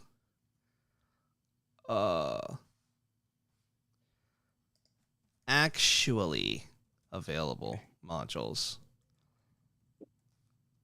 plus equals $sign module. I'm going to put this outside of the curly brackets. Bingo, bongo. We'll do an else. All right, we can clean this up at the end. I've got to format this because it's ugly as heck. Okay, so now we should have something, right? I'm just going to run a bunch of code now because I'm kind of curious. You don't have module query specified. And it is actually available module. What? Because it does not contain... What the freak?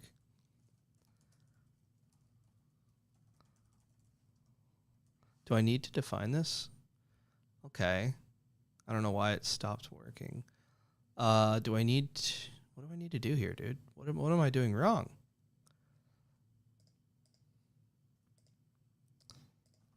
Remove where the collection was of a fixed size. A hash table can only be added to another hash table. But I thought this would not be. Module is... remove a module name?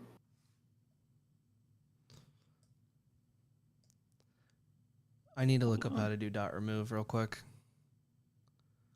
Right, because that's what we should do.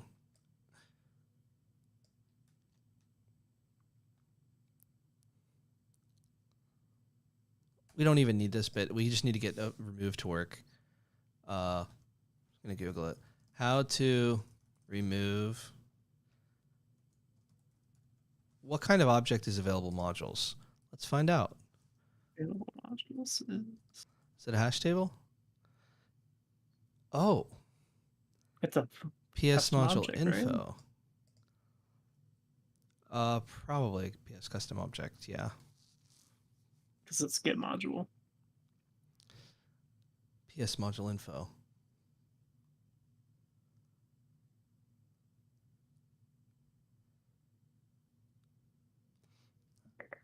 Okay. But I guess we'll look here. Is there a dot remove? Yeah, there's no type that we can remove from.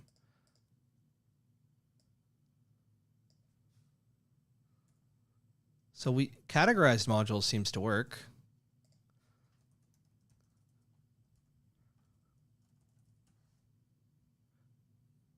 No, it doesn't, actually.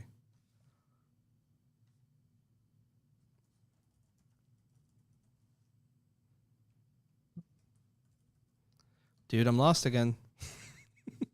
I'll fix these. What these curly brackets are. Module.prefix.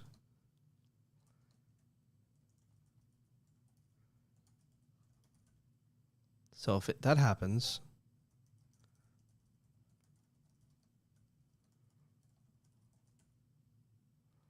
a hash table can only be added to another hash table? Dude, what is going on here?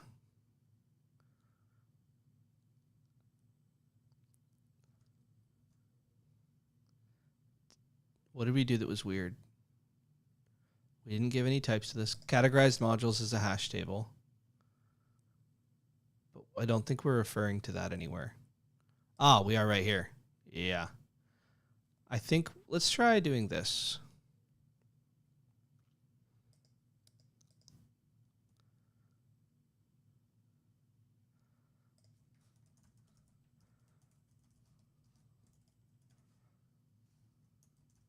Just because I don't trust myself. Okay, that looks good.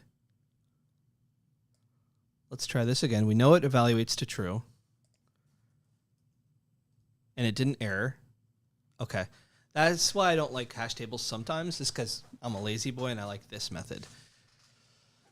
Okay. But that doesn't explain why the other one was erroring when we did the else. But okay.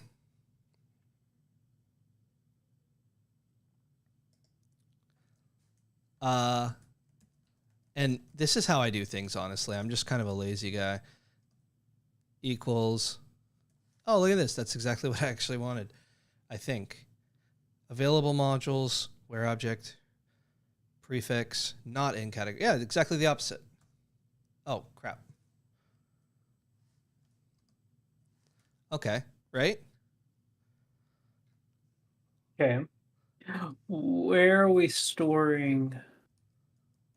We still need something where we're storing other modules. That worked. That are not categories. Yes, right here, available modules. So this is not in. So everything that's not AZ and not the other thing will be here. So boom, we got 128, and then should be categorized. Like 115 or something. Wait, what? Oh, because I have... Dude, oh, wait, you only added one. Well, now I have to redefine available modules because I ran the second bit first. Something like that. I don't know. We'll do this again.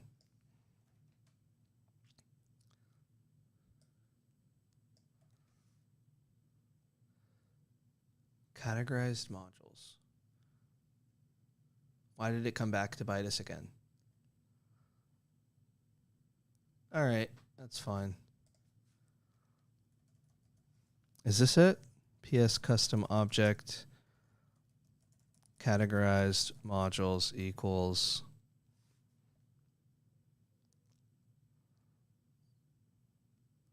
Dude, is it late? Is my brain going to crap? What am I missing here? I guess we don't even need to do that. Categorized modules.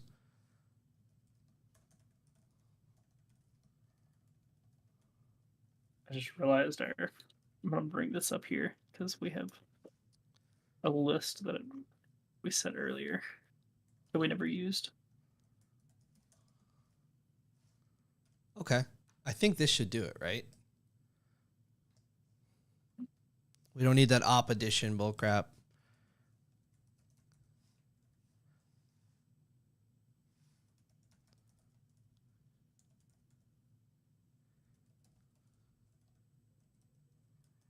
Available modules.prefix. Is there a prefix?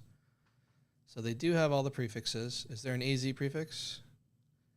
No, there's not, because I've already filtered it down again, so I need to do this thing again. Yay. That's the issue, is because I'm running things out of order. Now it should be good. Oh, gosh. Categorized modules.count, 108. That is exactly what we want to see. Available modules equal .count, 128. We'll call this uncategorized, just so we don't keep overwriting the same gosh darn variable. Yeah. Categorized modules. Wow. We just say other. Dude, it's funny how we had so many lines and we've really dumbed it down to like really not that much code at all. 5. So we can drop this out now. Yep. Okay. Get rid of this comment. Okay. So that's good. It's so funny because even though I've run into so many of these same issues before in my life, I still get caught with that tunnel vision so often. I don't know if you ever have that. All right. So we got our two things we need, right?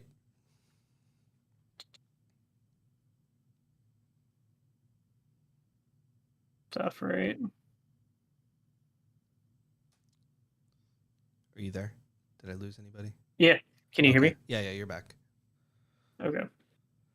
So I guess now we need to use the UI stuff, right? Yeah. Is this the hard part, or do we already do the hard part? Where's the hard part? I think we do the hard part. I was just thinking we set the default view as categories. Back up here. Current views categories. We're going to need to have another view, which is going to be whatever the groups are. What does the view correspond to? What reads vector selection as sees, or what it offers up. Okay.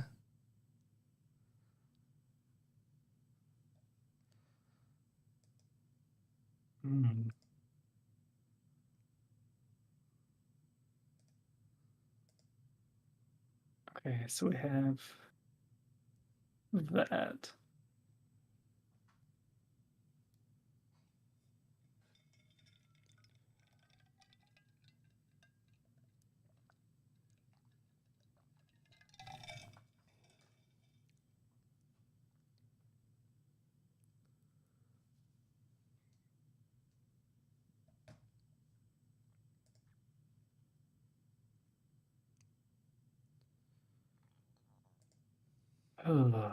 Trying to think of where to put it, because it's before all of this.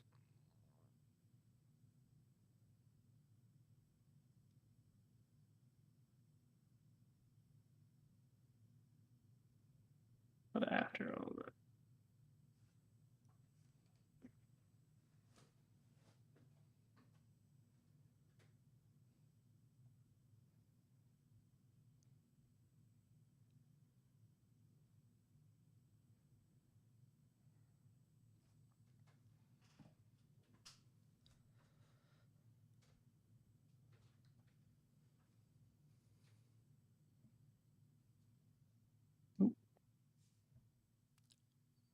Is your thing jumping around on your side too? Just a little bit, yeah. I'm going to stop following you. That was still an issue when I last used this regularly like 5 years ago. I used VS Code Live Share a whole bunch to like train my team and like do this process with them for a module that I wrote. And then I showed them how to do it once, wrote some tools to make it easier, like a function that would template their functions for them in the way that I wanted. And then I just let them write all the functions, which is cool. They felt really good, but they could run with it. But it's a very cool tool, except for the jumping around thing.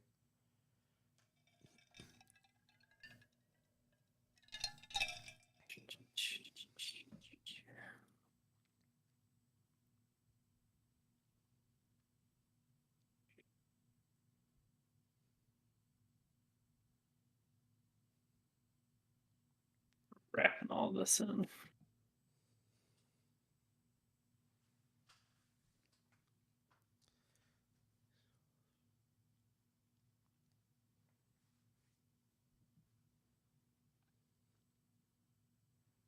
I need to add those two strings.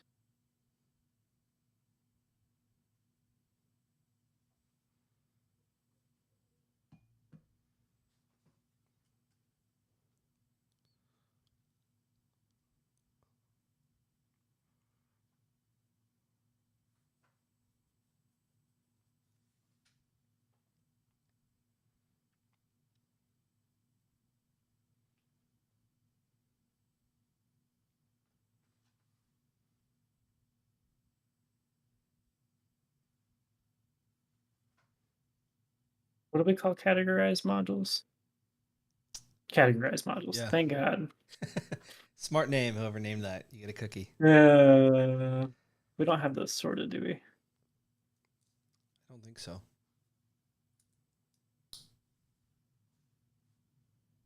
I guess we could just sort. Oh, Jesus. Oh, I'm following you. Oh, unfollow. Yep. Because I'm following you. Guess we can just sort object. Okay. Yes, we certainly can. Because we can. Because otherwise we'll just have to do it down here. Sorry. You can you're fix good. That. I got you. That's what I'm here for. You do the good work. Right. I'll take the little jobs.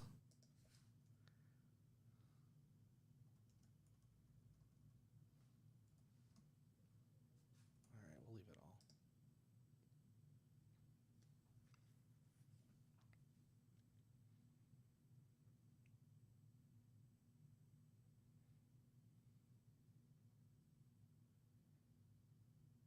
We need to tag other modules so they go into their own categories, right? I'm not certain what this view is going to look like, but maybe. I just wonder what categories you would choose, because they would just be a category of their own. Yeah, I mean, just other. Uncategorized? Reggies? The regulars? Regulars. Regular Reginalds? What line are you at? I went back up to 105. Got it. I see it.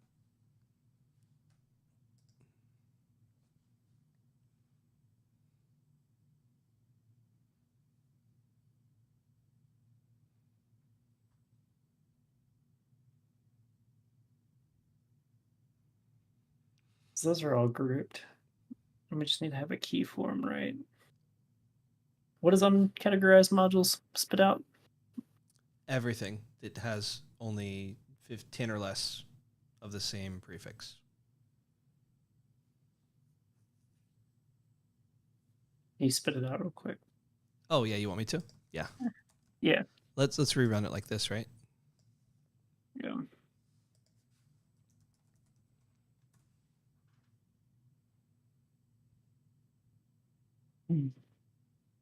Okay. Okay, so their prefix is nothing. So let's just add something to it. A key. You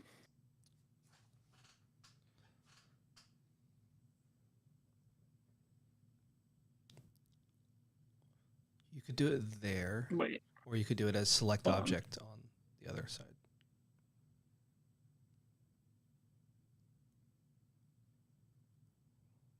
Oh, that's gross. I see what you're saying. So you have a hash table.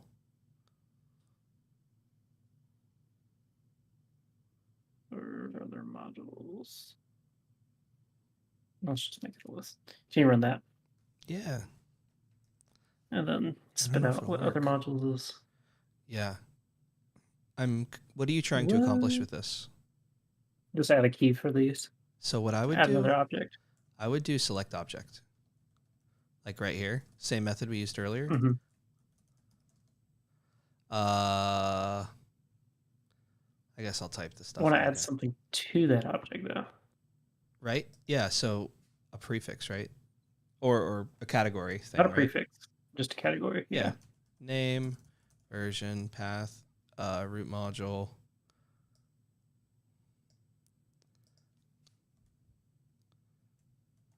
module base. I'm just going to mimic what it already outputs. Module base. And then there's the prefix that we had. We don't want the prefix. We would like a category. Yeah. Category. And then other is what you wanted? Yeah. We'll just call it other. It belongs. So something like that? Yeah. Bingo. Oh, yeah. What? Module base already exists. What?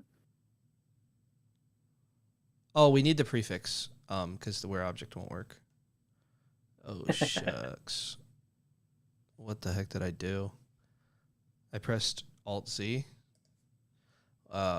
Whatever. I'm going to Control-Z. What the heck? Oh, I did word wrap, I think. There we go. That's what Alt-Z does.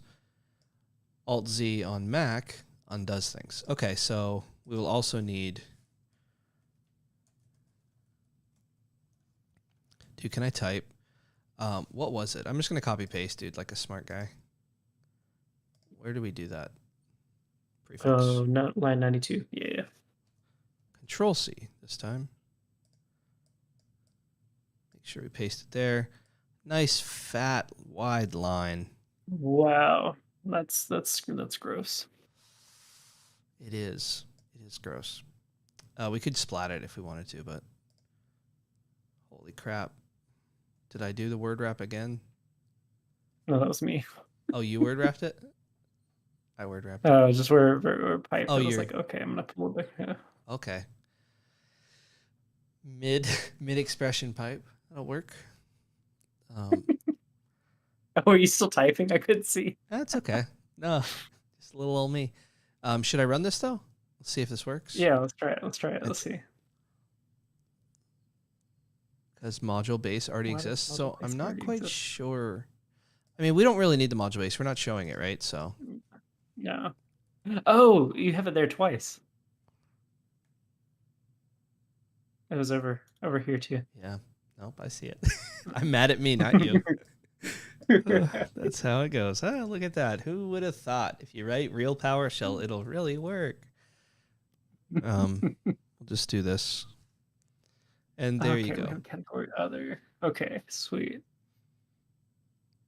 I can tell you love hash tables, though, just based on where your syntax goes to.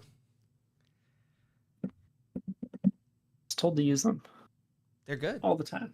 They're good. I mean, I think it's probably better than the way that I do, but I do what me think. Oh, jeez. Okay. Where was I? We were on UI stuff down here, right? Yes. Current view categories, blah, blah, blah, blah, blah.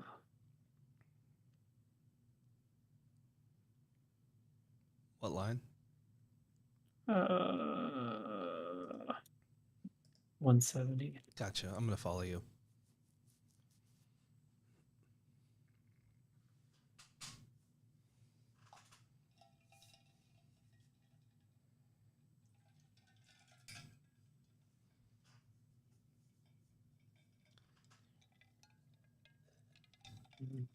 And by the way, no pressure to finish this tonight. You know, we made some good progress if we want to pick it up later.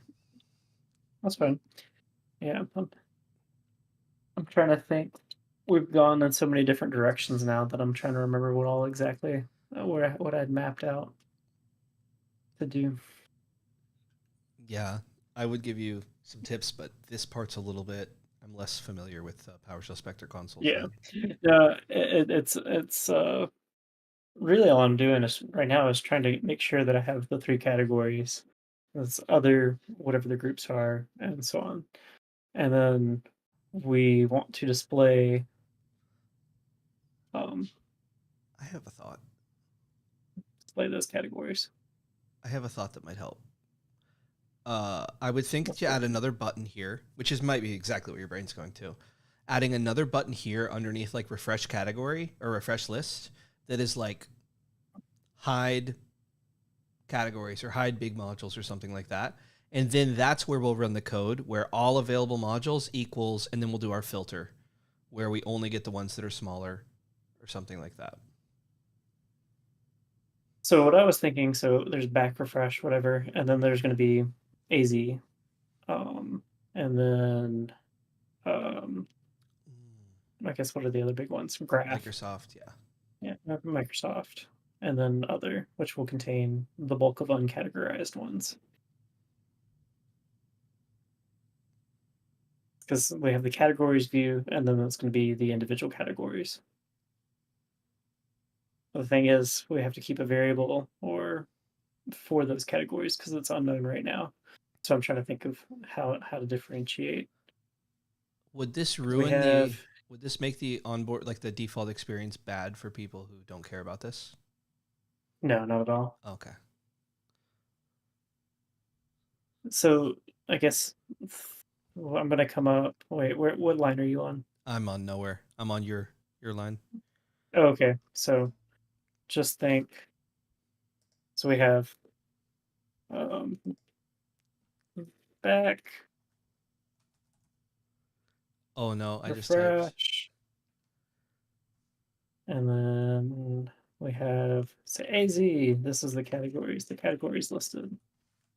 It's not gonna say categories. It's just gonna say AZ. Microsoft. Other. And then when you select one of these, so AZ will AZ a billion things. You know, all of those. Mm-hmm. But that's a whole menu in and of itself for AZ. So that's a whole nother view. And then for Microsoft, you come back selected and it's all your Microsoft stuff. And then other is good old burnt toast and everything else. Anything that doesn't have a category or was not big enough to be a category. So this will be the view. So whenever they start, they won't be bombarded by so many modules. It'll actually be just a few categories to choose from. And then you pop in these. At least that's what I was thinking. So with this, we'll need to keep a list of what the categories are so we can display those. So right now we have categorized modules, uncategorized modules. We don't have categories. Oh, we do have categories themselves. Okay. And yes. then what does categories return right now? Categories returns the couple modules that have multiple results, and it includes, so categories.name includes what we want, which is the prefix. Okay, so that will be a read selection thing for those categories and other. Okay.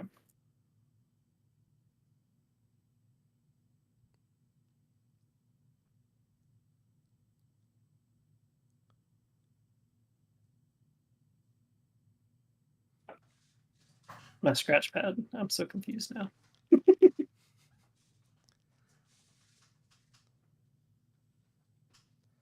So we have the category choices right now, and then we're going to add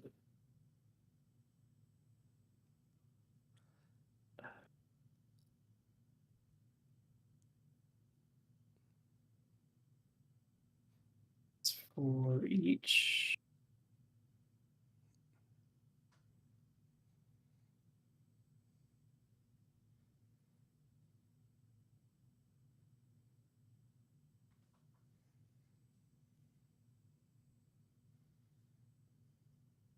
For each item in categories.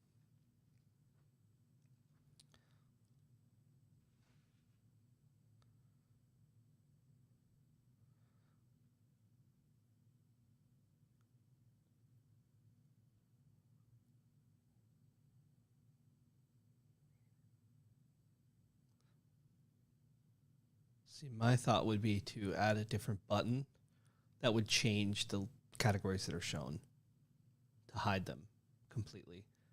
Just so that when people open it, they still get the ability to just arrow key and find what they want and press enter. Just for like one less click, one less menu for them to get what they're looking for. Just my thought. Okay. I don't know what that would even be possible though. Like the similar logic you use for refresh list. Yeah. Set a variable that says like hide categorized, and if hide categorized true, all available modules includes, like, have an if statement. If hide categories, then we show the like uncategorized modules, And if they don't, but just by default will show everything. Just my thought. I don't know if that's even possible or if it's too complex or what. So is that you want that as a parameter or I was thinking as a button? So look at OBS. I'll show you what I'm looking at. Okay. It's called Show ModuleExplorer. Yeah. Okay. So there's exit refresh list. Then right beneath refresh list, there would be hide big modules, or some good way to say it. You press that button. It does the same thing as refresh list, only now you've set a variable to true, which will make it so we basically use the different query that gets rid of those big modules. And it only shows $uncategorized modules. Okay. Just so it's one less extra view. And I think we wouldn't need to write a bunch of extra stuff. Okay, so that is one extra view.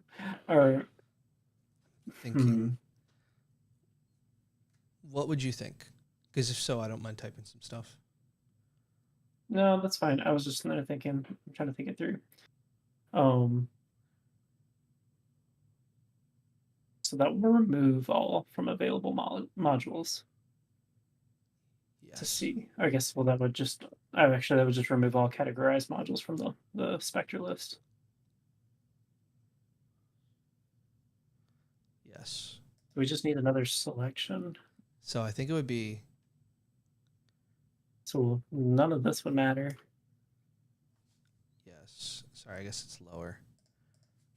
Well, you deleted the refresh list thing. Was that on purpose? Where? What you just deleted. Oh, yeah, because I was pulling this into another view. Oh, you were going to do another one. Oh, I got you. So that would be an additional view. Yeah, I think it might be cleaner to do the other method.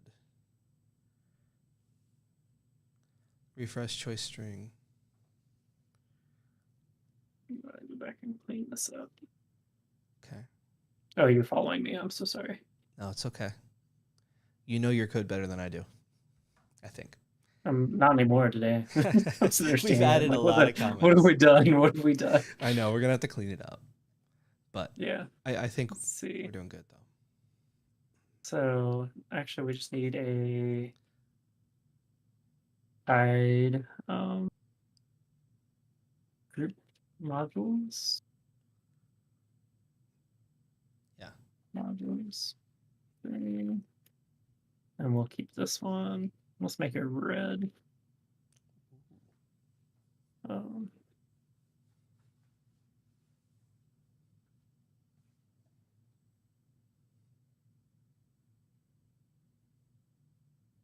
Okay. And then we need to, let's see. I'm just going to go look at the.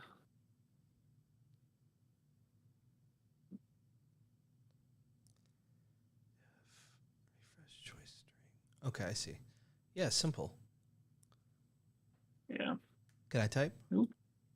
Yeah, go for it. I just want to feel like I'm doing something a little bit. Oh, shoot. I got to unfollow you. I don't know where I am. Yep. I'm just going to press Control V. Okay. Boom. We got to format this. I'm sorry. I can't handle that. All right. What do we call it? Hide? What do we call the thing? Yeah. Hide group module string.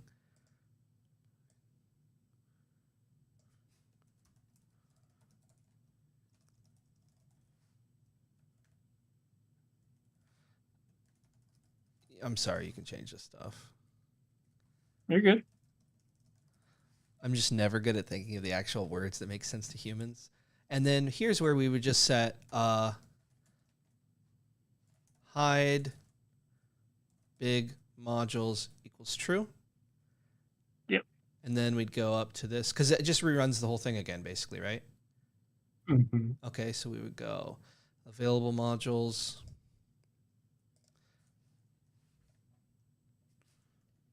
We should probably do an if else, right? If hide big modules. Oh gosh. Hide big modules. And what do we do for that? Uncategor. No, it was categorized modules. Oh, but we had to run this first. It's probably best if we add it as early as possible, but we can't before we initially do the query, right? So we would have to put it here.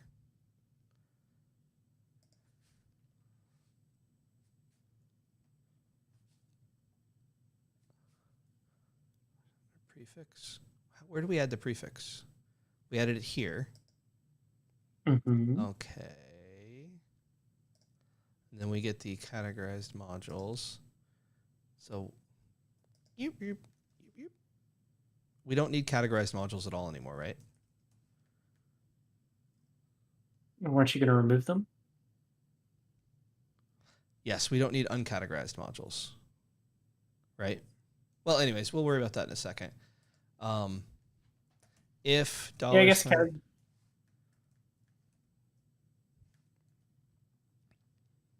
if hide big modules, what's the thing called that we used? Available modules? Yeah.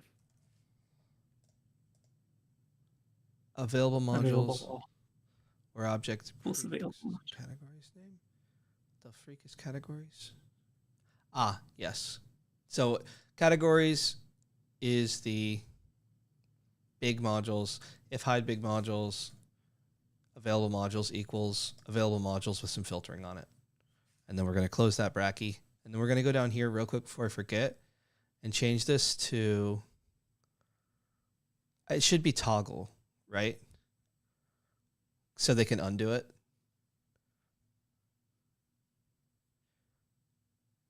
Just in case they want to bring it back. Yeah. Toggle grouped modules. If toggle sounds so much better. I wish I would have thought of that. Hide.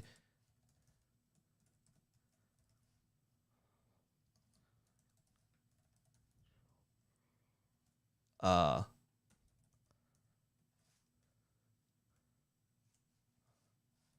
right. If hide big modules is true, set it to false. Otherwise, just do your thing.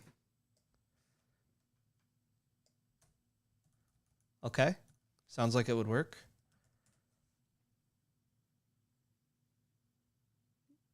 Huh? We good? Do you think? Yeah, that statement just kind of sucks. Which one? Removing which one? If hide big modules true, hide big modules is false. I know. Else, so it breaks my brain a little bit. It's like, it's too late for that one. Oh, there might be a cleaner way. I'm sure there's some with like PowerShell 7 features. We'll just call it toggling. There's probably a better way to phrase this. Has it even run yet? Oh. Dude, we can customize it. If hide big modules equals true. Here, we'll do this a freaking long way.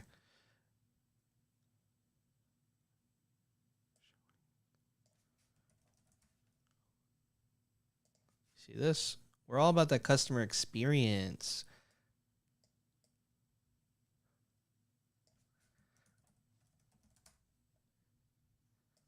I gotta format this again. It's getting ugly. All right.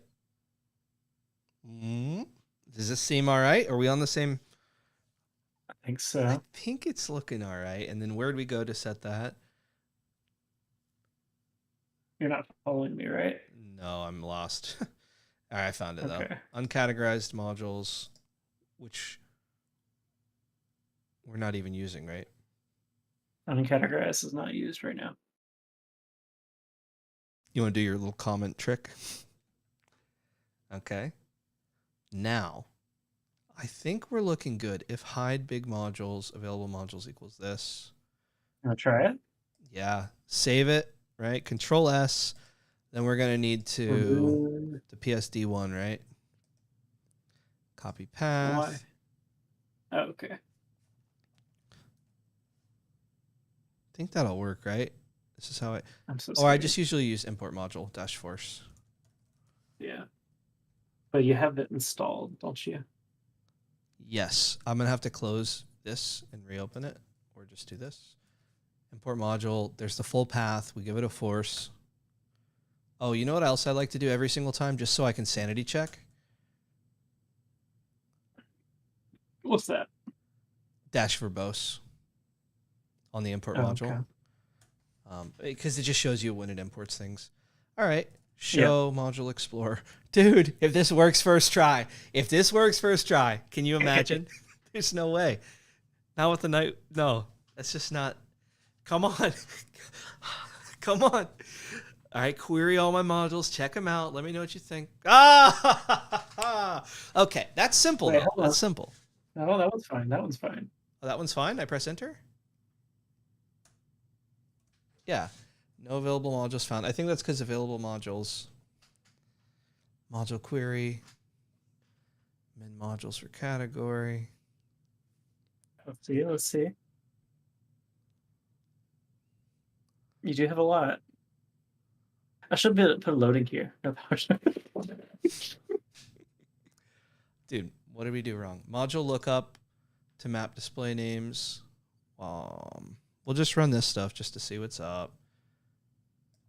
All right, we'll run a bunch of stuff here. $sign available modules.count. Oh, so it automatically doesn't grab the extra stuff.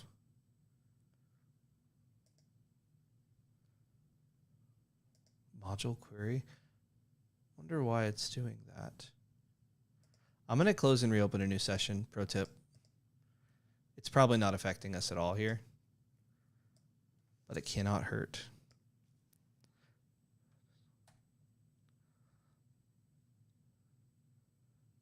If categorized modules count equals 0, that's not a thing that exists.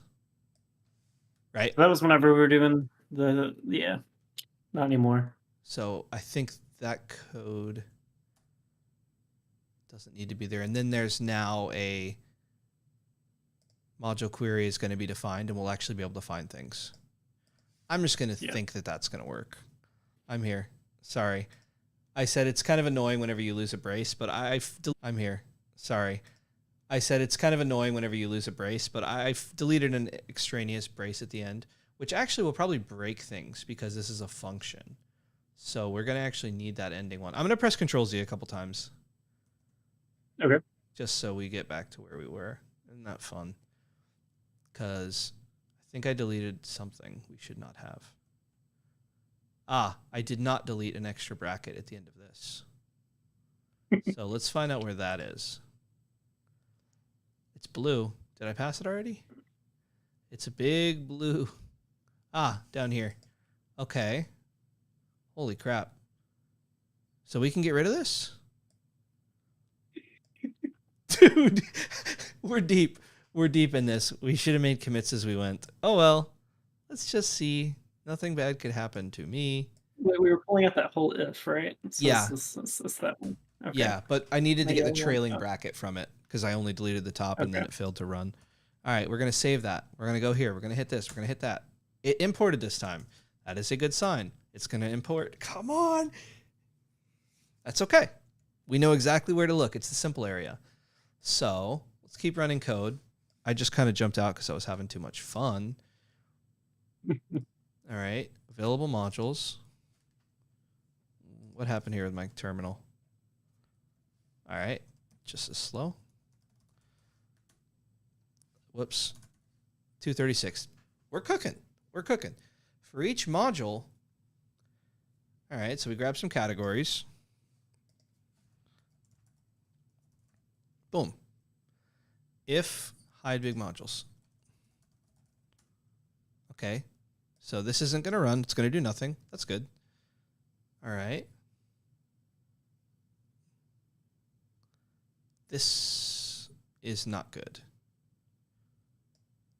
This gets rid of our stuff, right?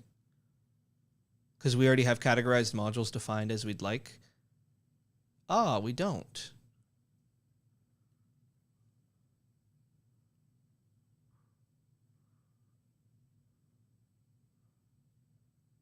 Right? I thought, where do we define the categorized modules? I don't know that we do anymore. We might need them, right? All right, dude, I never do this, but I'm enabling the mini map for this bad boy. All right, that's going to help me a little bit. All right, categorized modules. We have all the available modules. Then we're going to grab categories, which works perfectly fine. And then we're currently doing nothing with the hide big modules. Uncategorized modules equals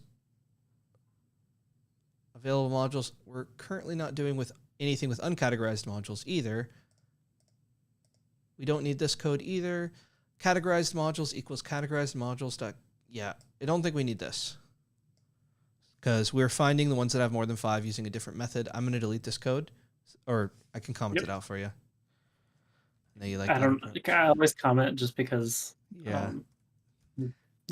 4-man source control. I know. All available modules. What is this? That's a switch we have defined somewhere? I don't think we defined all available modules anywhere. We just have available modules. Yeah, so that's true. Fine. That's our issue probably.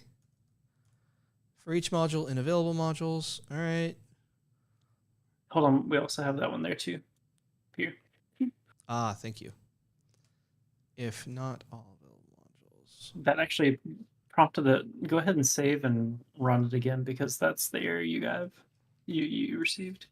Bingo, bongo, Billy, goat, get it down. Win. That was not in read specter selection. Check action preference. Function context, exception. I don't know what this means. I'm not gonna pretend. Yeah, no say. What's he say? Oh, it just says a whole bunch of stuff. Oh, yeah. Let's just... Just for old timey's sake.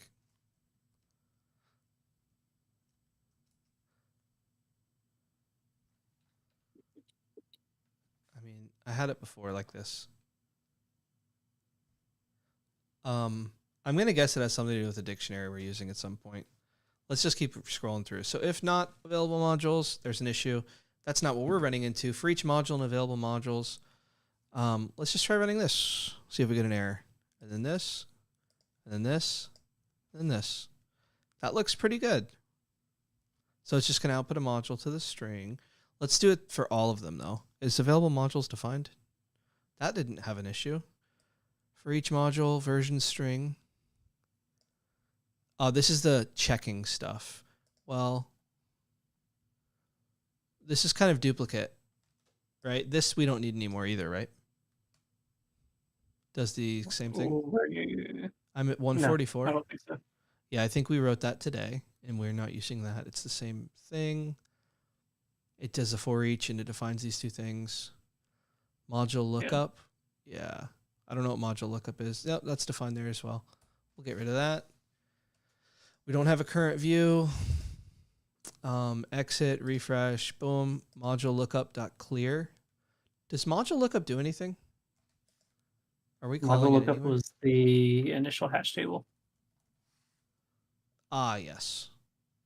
So yeah, to display the object by the name, you're using a module lookup dictionary. Selected module object. Let's just try this. This. We don't have a selected module display anymore, do we? No, because it is gone. Do we need a selected module object still, though? Yes. But wait, hold on. We still have selected module display. Wait. Yes. We do. Yeah, it'd be squiggly, right? Yeah, it'd be squiggly if we didn't. What are we doing with module lookup? Module lookup is nothing. Module lookup is clear. Module lookup, that's where we add things. Well, where's processed display names defined? I'm not seeing that.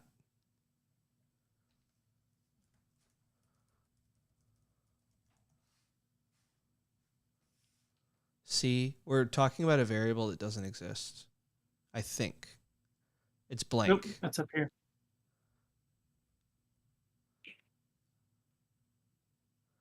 But do you see on line 150?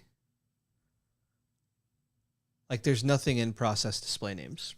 So it's not going to contain key because it doesn't exist with anything. What are we adding to that?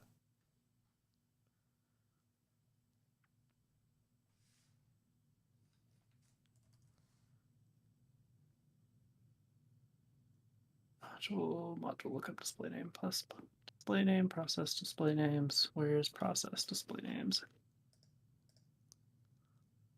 Could fall on you. I'm looking at your GitHub repo to look at the actual code to find out where it was yesterday. That's how it goes. I really did learn, though. Small commits as you go. So you can have it that way.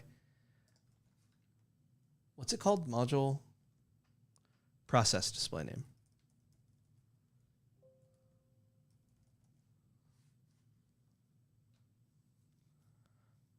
Weird. Oh, okay. Yeah, no, that's how it's supposed to be. Because if it doesn't exist, so if you can't do the lookup, so if that evaluates to not, then you will add it to true. Okay, so excuse me. Sorry for throwing you off there. Do we have categories? Do we have these things still? Categories.choices.add. Exit choice string. No. Because we don't have category choices. That was only that was going to be categories. Yeah, doesn't we exist. dropped that. That was going to be for a different view. Process display names, we make blank again. Just going to look at that one again. I just can't remember what it was prior at this point. I mean, honestly, with the code we have, I feel like we could just start from scratch and just add it real quick. I want to rebuild this function. I mean, it would be cleaner. Honestly, why don't you copy and paste out while I start a new file for this? Why don't you copy and paste out the bits that we changed? Because we really only changed a few things. We changed how we did the all available thing, and we got the prefix. We added the thing that checks for uncategorized versus categorized. Or sorry, we got the one that grabs the categorized modules that match the root being greater or equal to that value that we set. Is that value still set? Yeah. I don't see that value. Oh, yeah, we do. Oh, I don't freaking know, dude. Weird. So lost. I know. Okay. What does this do? All right, let me get my GitHub Copilot side. Where is it? All right. So we're creating a new file that had all the existing code before. Is that what we were doing? I think so. Okay. Oh, gosh. What's this called? I mean, honestly, we could pick this up tomorrow, too. It's getting kind of late. And, you know, that fresh perspective, it'll probably be very obvious to us tomorrow. Solve it in your sleep. Yeah. Yeah. Now I'm stuck under the... It was 145 lines before with help. Oh, boy. Okay. Here. We've got a lot of those just commented out, so... I take this and this and this and this and this and this and this. So this is what it was yesterday. Cool. Side by side. Toggle mini. Okay. This looks good because it worked yesterday or today. It worked yesterday. It worked earlier today. Categorized modules. I don't think we need a hash table for that. Do we? Hash table is we have that as the name and version, so that's the only reason we're keeping that. All right, keep it.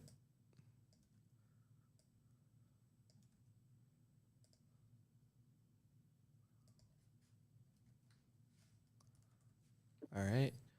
While true, clear host, right sector doing module query. I have that. In our current version, we have module lookup clear and categorized module clear right here. Yeah. Is that still good? Categorized module clear. I don't think we need to, because that was going to be whenever we changed what category we were. I'll leave this file for you, actually. Okay. So we don't need it? Sorry? No, I don't think so. I don't think so either. Module lookup.clear, I don't think we had either yesterday. And is your branch the latest? Yeah. Is your main branch up to date? Let me make sure I'm on main. Yeah. I merged 30 minutes before we started. Okay, sweet. All right. Categorize modules. All true. Clear host, module query, if filter, boom, smart. Available modules, we added some extra stuff to it, which was just this. I think, if you weren't sorting before, yeah, you were, so there's no issues with that. Mm-hmm. Oh my gosh, oh my gosh, dude. Can a guy copy and paste?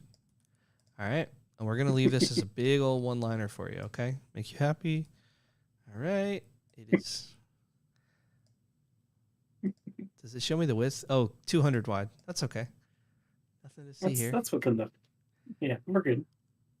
Okay. If not available modules. Okay, so there's your error, which I think we still had. Yeah, we still had that. We just added some other things. Not available modules. Okay, yeah. So we're grabbing our available modules there. Boom. If not available modules, you write an error. We can leave that lower.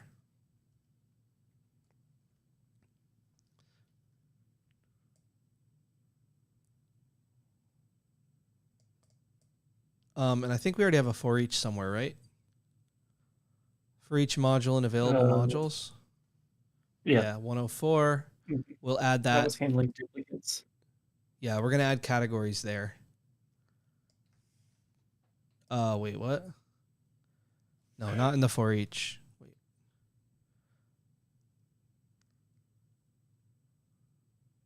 That is very odd that I left that in the for each loop. That should not be in the for each loop. Agreed? So categories... Because you're just needlessly running it a ton of times. On the old the file we just modified, I should say. All right, we'll just add it right here. Available modules. Categories we'll put right next to available modules. That makes some logical sense. Oh my gosh, dude, this is a big line. It's okay. We got the categories. If hide big modules. I think that logic's still fine. It's behind an if, so it's not going to give us an issue right as soon as it starts, because it's not going to be true. All right. If not available modules, then we'll throw the error. Then there's...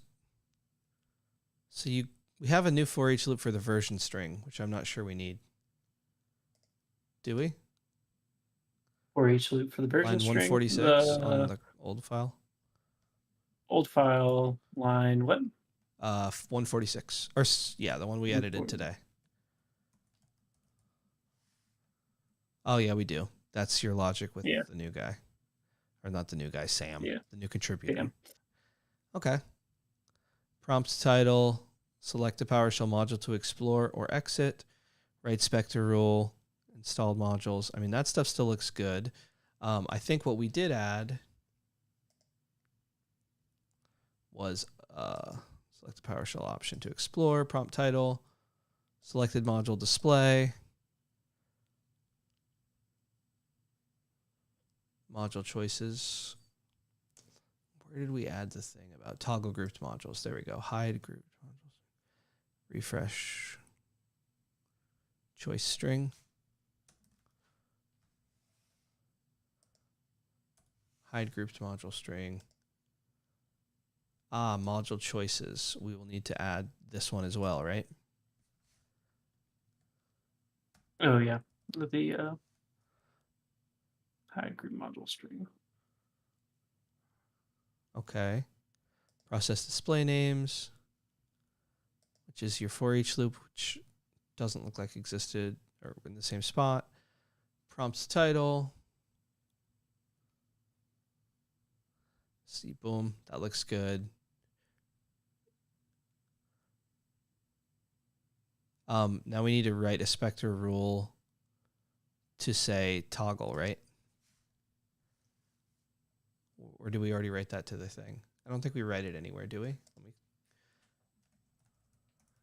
Write Spectre rules, actually, just the line.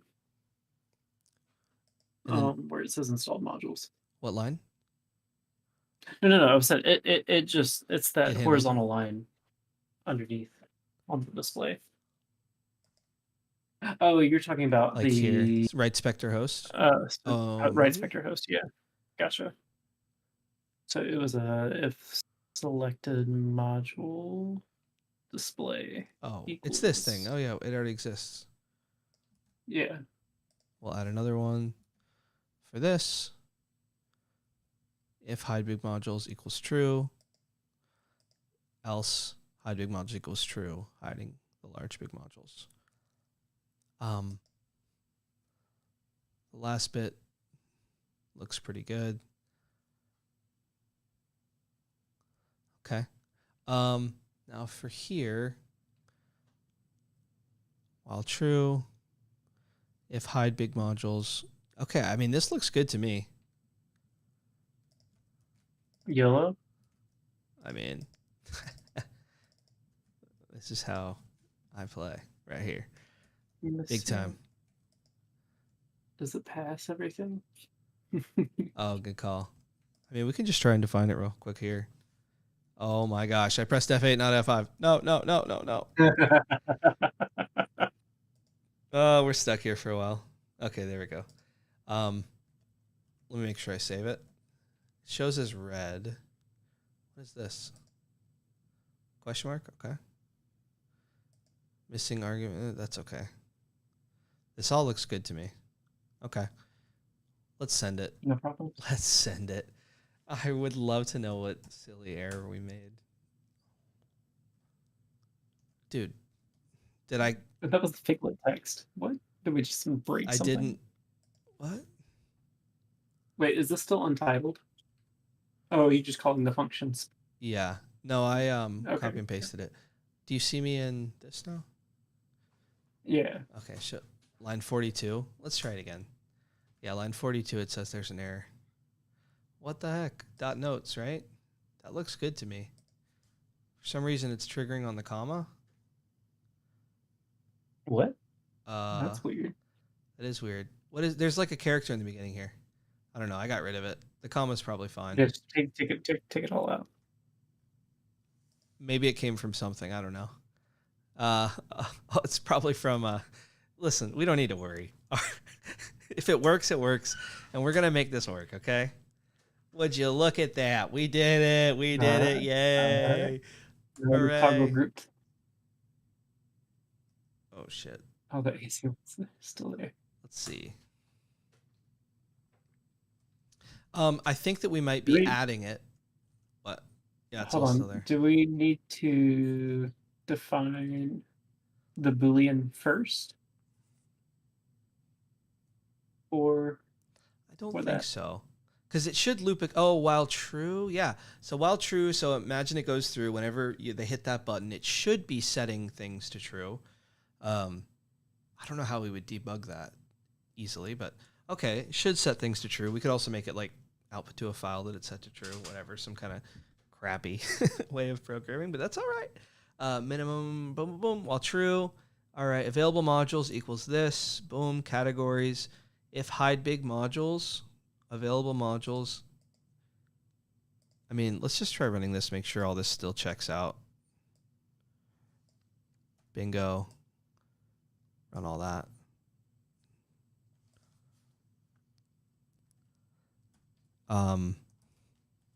Available modules. Oops. Not count 236. Hide big modules equals $true. Oh, crap. Hide big modules equals $true. Then we will do what a $sign do. I'm losing my train of thought, but we click module query. We hit the hide big modules. Oh, we set it to true. Now we're just going to rerun this whole thing.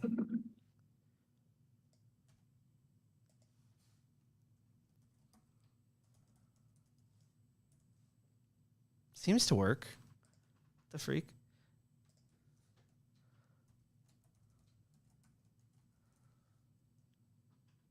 Oh my gosh. There's the issue, dude. Dude, that's the issue. No, I made a new mistake. You saw that? Yep. Oh, not here. Dude, that's that late night hidden. Okay. There you go. Just shame. Shame. Shame. Are you Still okay. I switched again. I'm sorry, dude. I'm just, you know. You're good. How do I get out of here? All right, there we go. All right, round 3, and I'm pretty sure we're so close, dude. Come on. You see, there's AZ.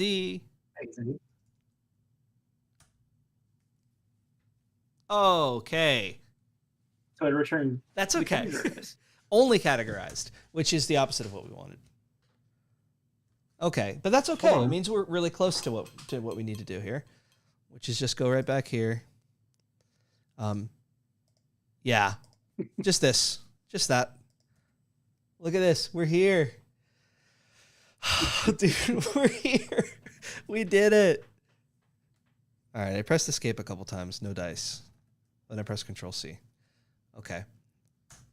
Come on. Yeah, escape doesn't work on that one. Okay. Inspector selection. Toggle grouped modules. Are you ready, dude? Are you ready for this to go right? Ah! Is AZ doing?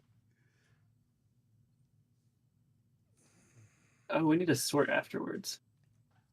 I think we also need to... Okay.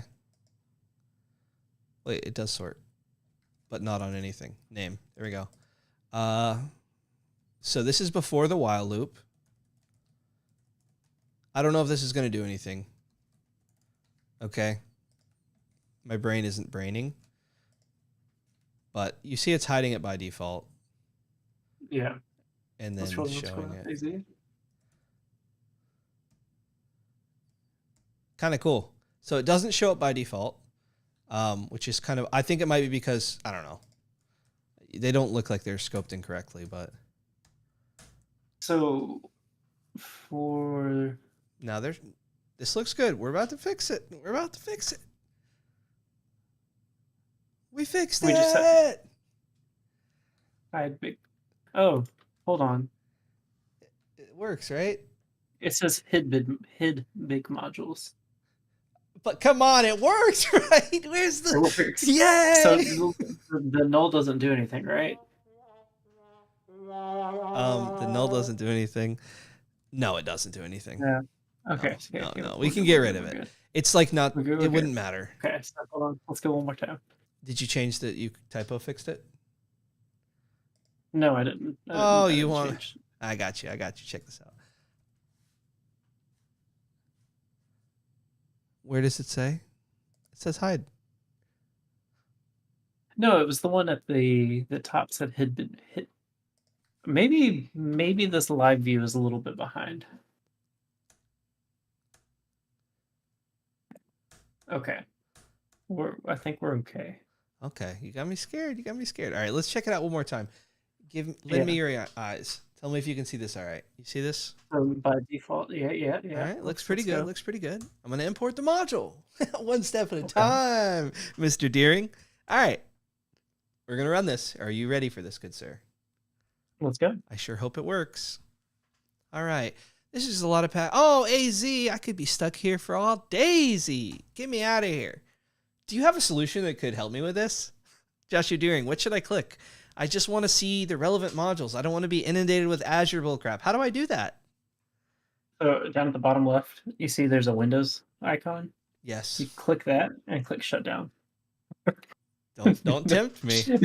Well, let's try this. How about this lovely red little toggle option? Grouped modules. Oh, and I just press enter, and that's all I have to do to make my life easier and better. Okay. Where'd they're gone. I want them back. I need them. Oh no, I'm an Azure guy now. I got promoted recently. I don't know if you heard. How do I get them back? Oh, is that what toggle means? Dude. Yes, sir. Yes, sir. Hey, we did it. And that's how it is. It is not pretty sometimes. You know, I told you, we're not going to prep for this. We're just going in. It's easier to think when there's cameras not on you, I will say. In case you couldn't notice. I don't know if you felt that at all. But dude, that was awesome. We did it, man.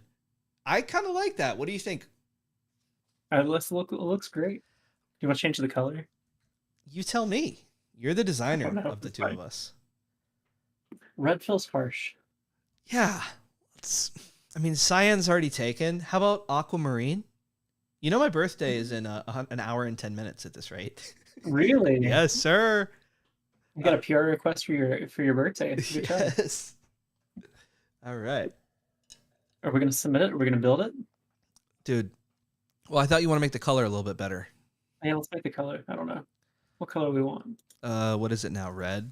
That was your, red. Bold red. Oh, that's different. How about, what colors are there? What's the command to check that? Dude, you know what? I know how to find out. I got you.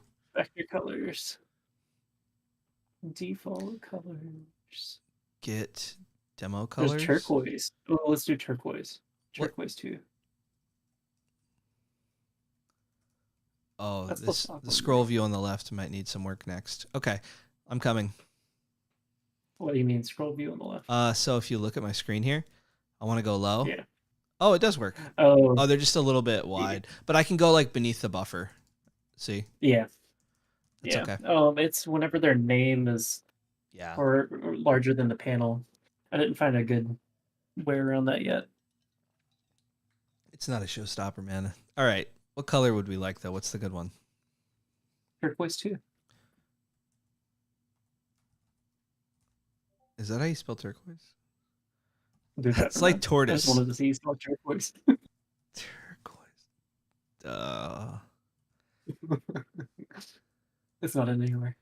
Oh, I did spell it right. Look at that first try. Oh my gosh. It's this. Oh, wow. Not first try. Turquoise 2? Yep. Okay.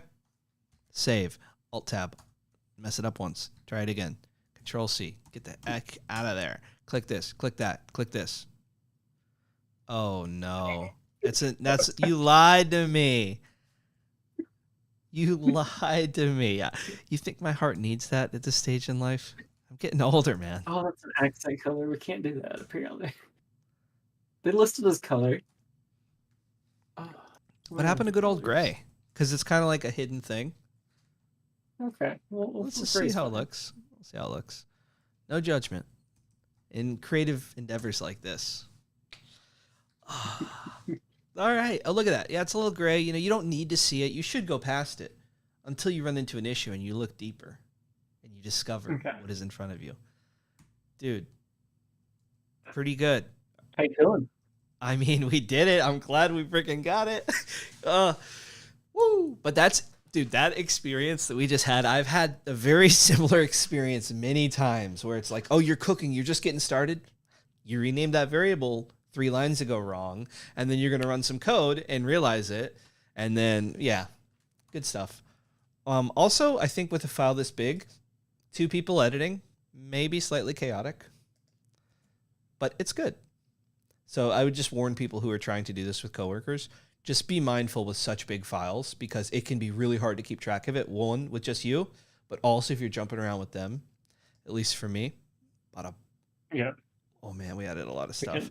Look at this. We can drop this categorized modules because it's undefined. Okay.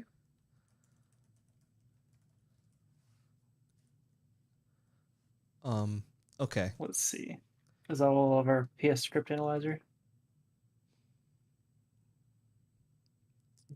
I can. Do you want to run a pester test? Yeah. Where are your pester tests?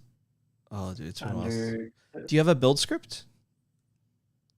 Yeah. Yeah, okay, so you have a pester file. Let's run it. Copy path. And we'll just ampersand it. I love how you don't have spaces in your freaking file names, so I don't have to put quotes around everything. Are there parameters we should do? Include output, boom, boom, boom, boom, whatever. We'll never put space in file names. I can't stand it. 2 test failed. Line 74. Oh, I guess I can make this a little bit bigger for you. Okay, hold on. Yeah. 74 column 9. Yep. Wait, what? Oh, I'm on pester. Wrong file. I don't see anything on line 74. I don't see it, yeah. Oh, did you save it? Oh, save it. Oh, maybe. Well, I removed that one. Okay, so, and then 139 and... It's on 139. 141. See, if I would have run Pester, they would have told me the equals thing. Yeah. All right, save and run again. All right, you got rid of the trailing space? Mm-hmm. It moved up 2 lines. I'm sorry. I added an extra white space to troll you. I'm sorry. I don't want to do it anymore. There you go. I got rid of it yet again. Okay. I did the thing, honestly, back when I used to work in help desk and like connect to people's computers and help them out and like, I'll help you reset your password, walk them through how to do it. Then they have to log in again because they're remote half the time. And our remote screen thing would let us be on the login screen sometimes. Yeah. And dude, I would put an extra if I hated the person. Dude. They're like, I swear I remember it. I just said it. I'm like, oh no, I'm so sorry. I only did it a couple times. Only the people that I, didn't think was going to think they were stupid. But hey, we did this. What else can I admit? Right. Did we remove something from the help? A comma, but I re-added it, I think. We're good. It was just a comma, e.g. I got you. No, it's still there. I re-added it. Oops, crap. Oh, wait, that was in the old file anyways. Yeah. All right. I think we're good. We can submit. I need to make sure my email is set up. How to check Git email. I think it's like Git. I don't know. I always have to look it up on new computers. Git config. The Git config, yeah. I don't care if people email me. There's a blog post where it talks about this. Whoops. Is there? Is it yours? Yeah, we went through this on PowerShell Wednesday. Oh, when I didn't talk about PowerShell at all. Dude, listen. I know how to do it, and I've done this all before. I know. Once you do it, who cares? I don't want this no reply at github.com. I want to set my actual email, dude. I'm trying to get credit for this PR. I've learned, well, actually, it's like Git config email, right? Oh, dude, what the freak? User, you can get config user dash email, right? Or user.email. That dash user? Git config.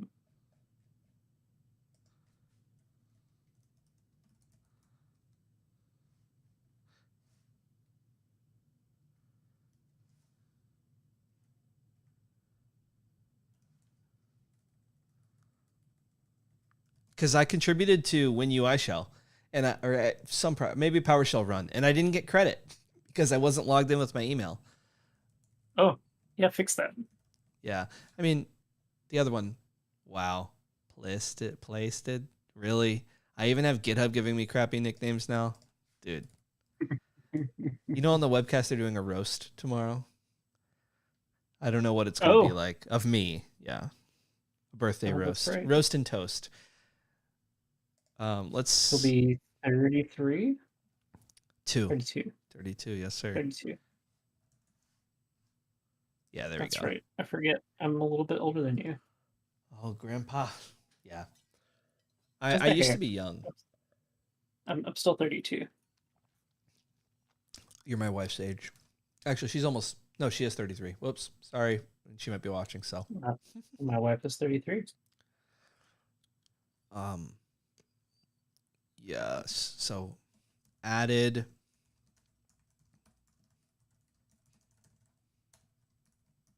I guess I should get on GitHub and prepare for your pull request.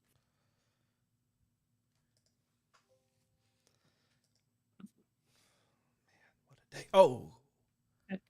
And now you can talk about how this is what open source is all about. It is. I mean, this is more fun than open source. I feel like more people would contribute open source, though, if they could pair program at least a little bit or talk even a little bit about their ideas. Because even for me, I get tunnel vision so easily where it's hard to think outside the box a bit or think about the actual goal. Like you saw sometimes we were trying to solve different problems that maybe weren't actually what we should have been doing. It's just very helpful to have a second set of eyes and ears. So thank you for helping me tonight, man. You did some heavy lifting. I really appreciate it.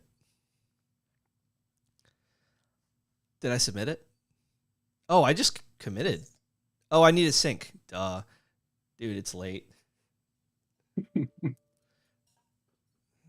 gosh, dude. What even is this? Invalid username or password? Yeah, because I can't. I got to do a PR. It'd be better if it gave me... Oh, no. I didn't freaking fork this before I made a change. That's cool. That's all good. Happy? Fork. Dude. Oh, yeah. Okay. I'm going to fork. Oh, I totally forgot.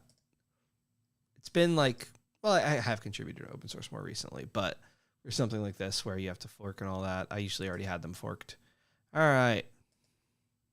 That sounds great. Now I can say a Microsoft MVP contributed to my... You'll get more people contributing. Let's go. All right. He added one button, but at what cost? Yeah, just a couple hours. A lot of fun. I mean, we could, it honestly, if there's no camera, we would have been a lot faster, I have a feeling. The camera adds 10 pounds and a whole lot of stress. 10 minutes of brain lag for every decision. Yes, exactly. Welcome to my life. All right. Dude, I am like so lost.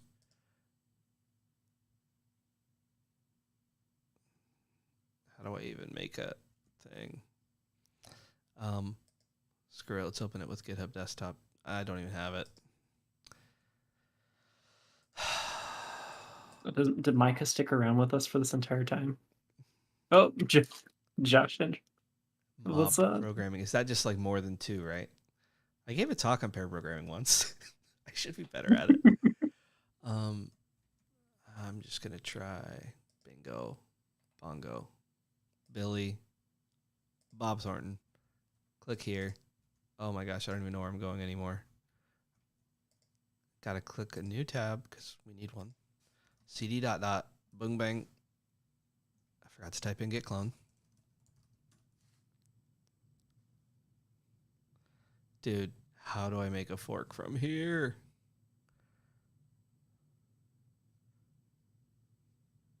Dude. All right. This may be a tomorrow thing. My brain can't do a source control tonight where I have to do like actual things. But if you're down to review a PR tomorrow, I know a guy who might be submitting one. Yeah, I don't have the mental energy to go about deleting this and then doing it again. Actually, dude, that's all I got to do. I'm just going to go ahead and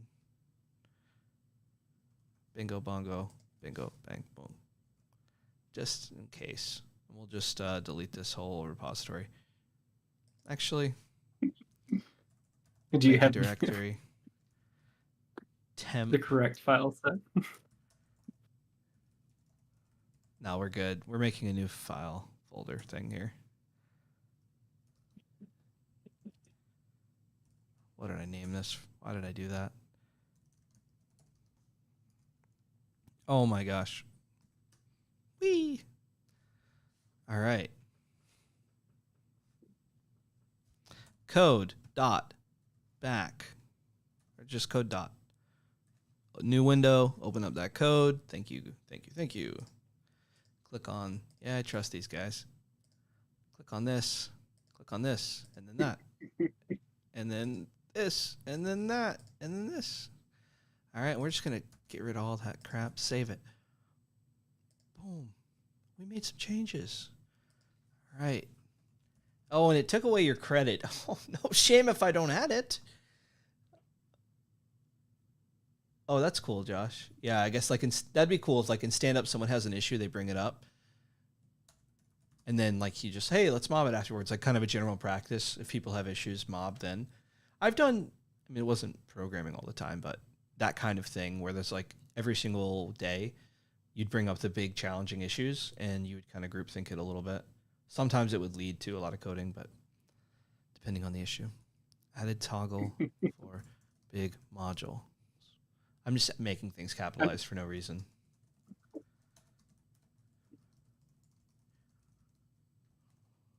What would you do if I rejected your PR request?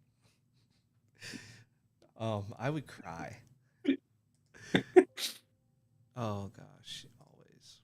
It'd be the. Hold on. Let's see if I can find it.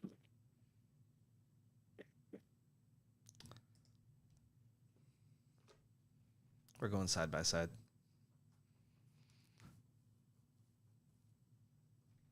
There we go. Oh, that's smart too, Josh. That's probably better. What am I even doing? Oh, I'm logging into GitHub. Oh, I was already logged in, so no big deal there. All right. We got that going on. We got this. We got this. I got to go to your repo again. Click this. Collecting tabs. Pull request. New pull request. Base is you. Wait, compare change to cross branch. I don't want to compare. Oh, I guess I have to. I guess do I need to start the PR from my end? From my repo? I thought I could just do it from yours. Yeah, I have to do it from mine. I've done one PR for someone else, and that was from mine. They've made the process better over the years. I did a lot more open source stuff like 3, 4, 5 years ago. But hey, thanks to you, I'm getting back into it. So huge. This is just me being lazy. Yeah. Well, hey, I'm glad I could contribute. I do like having a stake in modules to some extent, especially ones that I'm going to tell people about. It's nice to be able to be like, yeah, actually, that gray button that you might have not noticed as you scrolled past it, that was me. Okay. Add a toggle for Big's modules. And then, Josh, if you're listening, I just added number 2 so it tags it to the second issue that's open because that's the number on here. Excellent. Right? It should just automatically tag number 2 and link the 2. Yeah. Anyways. Solves number 2.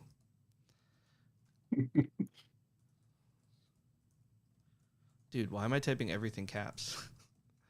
Number 2 that I opened earlier.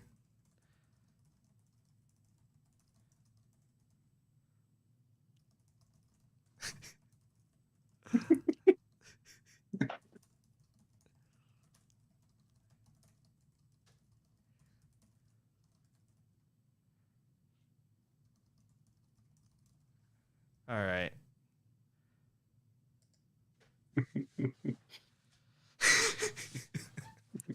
And then someone registers the Andrew Platek GitHub handle and takes all the traffic and it tags them.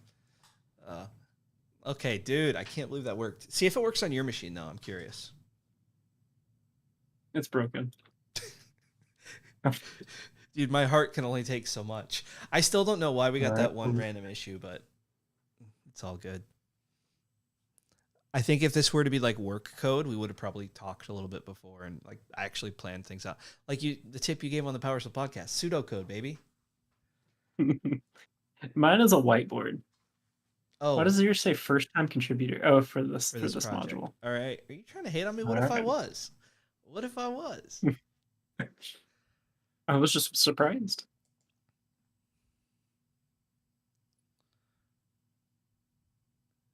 I got to see who your third star is because I got love for them, whoever they are.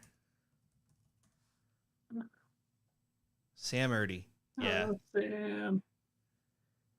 See? Dude, why wasn't he at PowerShell Saturday? Charlotte, North Carolina? Hey, Josh. He asked, does the Spectre module, PowerShell Spectre console, have a way to test the TUI? And I don't think so from what we've heard so far, but our good friend Josh here is going to dig a little bit deeper because he wants to learn more Pester. Do you have GitHub Actions on this? Confused me. Yes. Oh, okay. I think I saw that defined in your VS Code.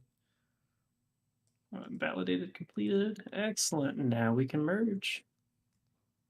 So I can install this off the gallery. Oh, no. Do you have an auto publish as well? Yeah. It's going to fail. Why? We didn't manually do the version.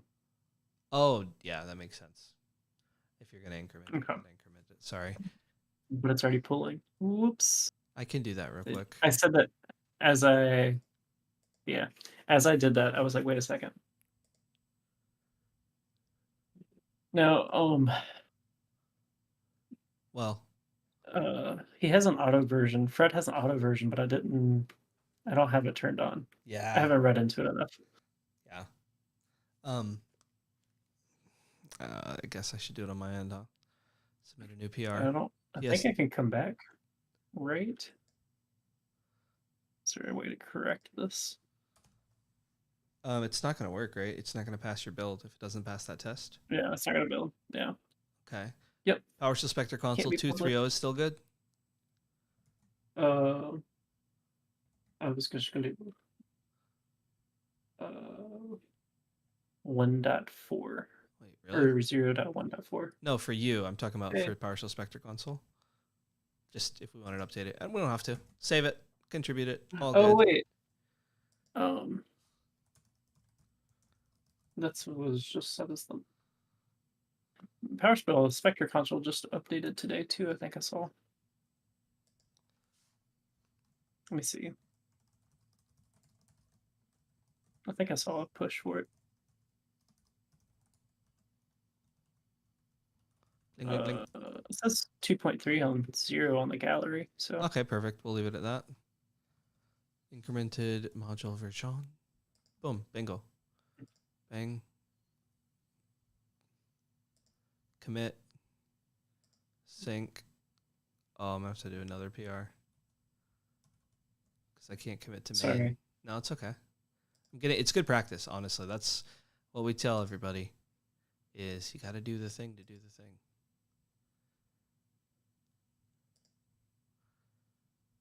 Four PRs were closed. Nicely done. Wait. Oh, look at that. Yeah, you do the tag too. Wait, did I tell you to do that?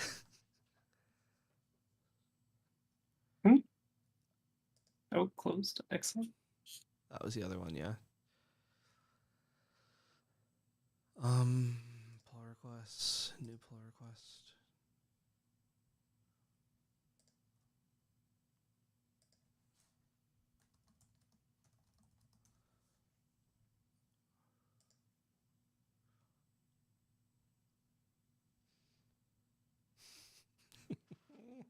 What a life. Whoops. I done goofed.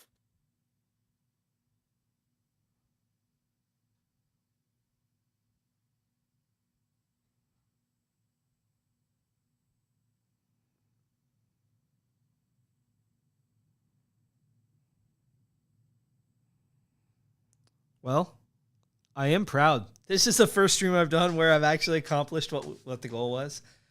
It was an adventure. Is that fair to say? It was an adventure. We started somewhere and we ended up somewhere else. We're just all over the place. I'm glad you took charge at the end because I was like, I've lost what we were doing. No, it's okay. Okay, so in terms of project, we both had different ideas in mind of what we were trying to accomplish. Yes. So I went down one path and you went down another path. You were watching me go down my path going, I have no clue what's going on. So when doing projects, define what the objective is and outline those objectives before, because it probably helped. But I feel like a lot of people are not going to be in the spot where they have someone they can do that with at work. So I think it is good. We showed you a lot of the things that you could run into issue-wise, and then some. Typing things in wrong. Dealing with the TUI, it was harder. I would typically recommend you do some debugging type thing. And yeah, we didn't quite have that opportunity. But honestly, Fortress, you wanted to. And I was like, no, we got to do it. No prep. Like, you can have a general idea, maybe a couple bullet points here and there, but I asked for the adventure and we went on it. And are we different now? Have we grown? Maybe. For better or for worse. I think for better, though. Definitely. We've got a new button. We've got a button. We can talk. We've got a new button. Do you know how many times I'm going to just use this module just to press the button?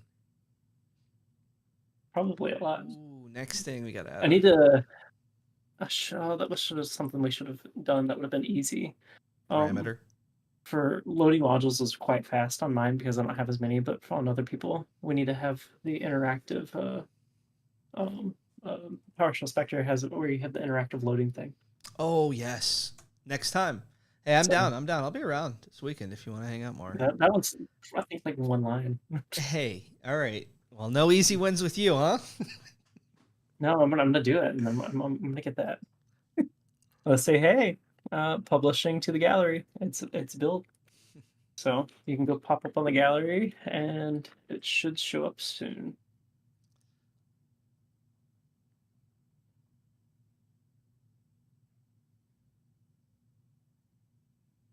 Just trying to see if this module fast has any stuff, because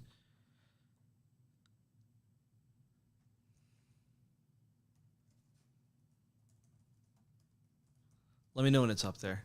Yep, it is up. I don't know how often it goes through each day, but I mean, it shows on the version history. It still lists ModuleExplorer, but this should be up now, which means I can pull it too. 014, that's it. Excellent. Wow, typing in the wrong thing. Oh my gosh. Yeah, dude, I'm cooked. I am tired in a good way. PowerShell Wednesday was today too, so I had Fred just hit me with that info. But it got me fired up, honestly. That's how I wanted to make sure we got some time into code. Oh, yeah.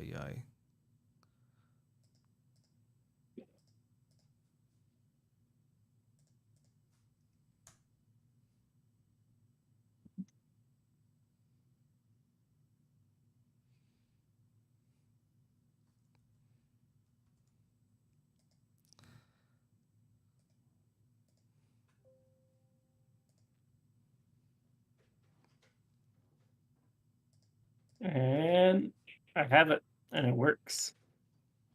The toggle works? I'm trying to install it still. The only ones I have are the Microsoft that would group. Ah, well, you could install AZ for the lulls, but I can understand why you wouldn't want to. Dude, that's crazy. We actually did it. There was a minute there. I actually had it typed out to you on Discord, like, "Hey, no rush. if you don't feel like we can do this tonight." But we were able to do it tonight. Okay. Thank you, Andrew. Thank you, sir. Look at that. Even the installed modules count reflects what we see here. Glorious, man. Glorious. Yeah. Let's go. Let's go. All right. Joshua Deering, it's been real, my friend. Give me a high five. Thank you, sir. Thank you, everybody out there, for watching. This was quite the adventure. I don't know. There might be some moments I cut from this and make a little clip, because there were some things we ran into. We'll see. It's just so much video to go through. Might take a while, but we did it. We are successes. I am an open source contributor, and I will catch you later, my friend. And thank you, everybody out there, for watching. There's always stuff happening. Monday, new podcasts. Wednesday, PowerShell Wednesday, and more of these streams at random times. Friday, I'm streaming again. Oh yeah, I should say that. Friday, I'm going to do some crazy soldering. Shout out to Josh. Look at this. I'm ready to go. I can write cursive with this. Got tons of sweet stuff here. I got a solder sucker. So I'm going to be soldering on Friday.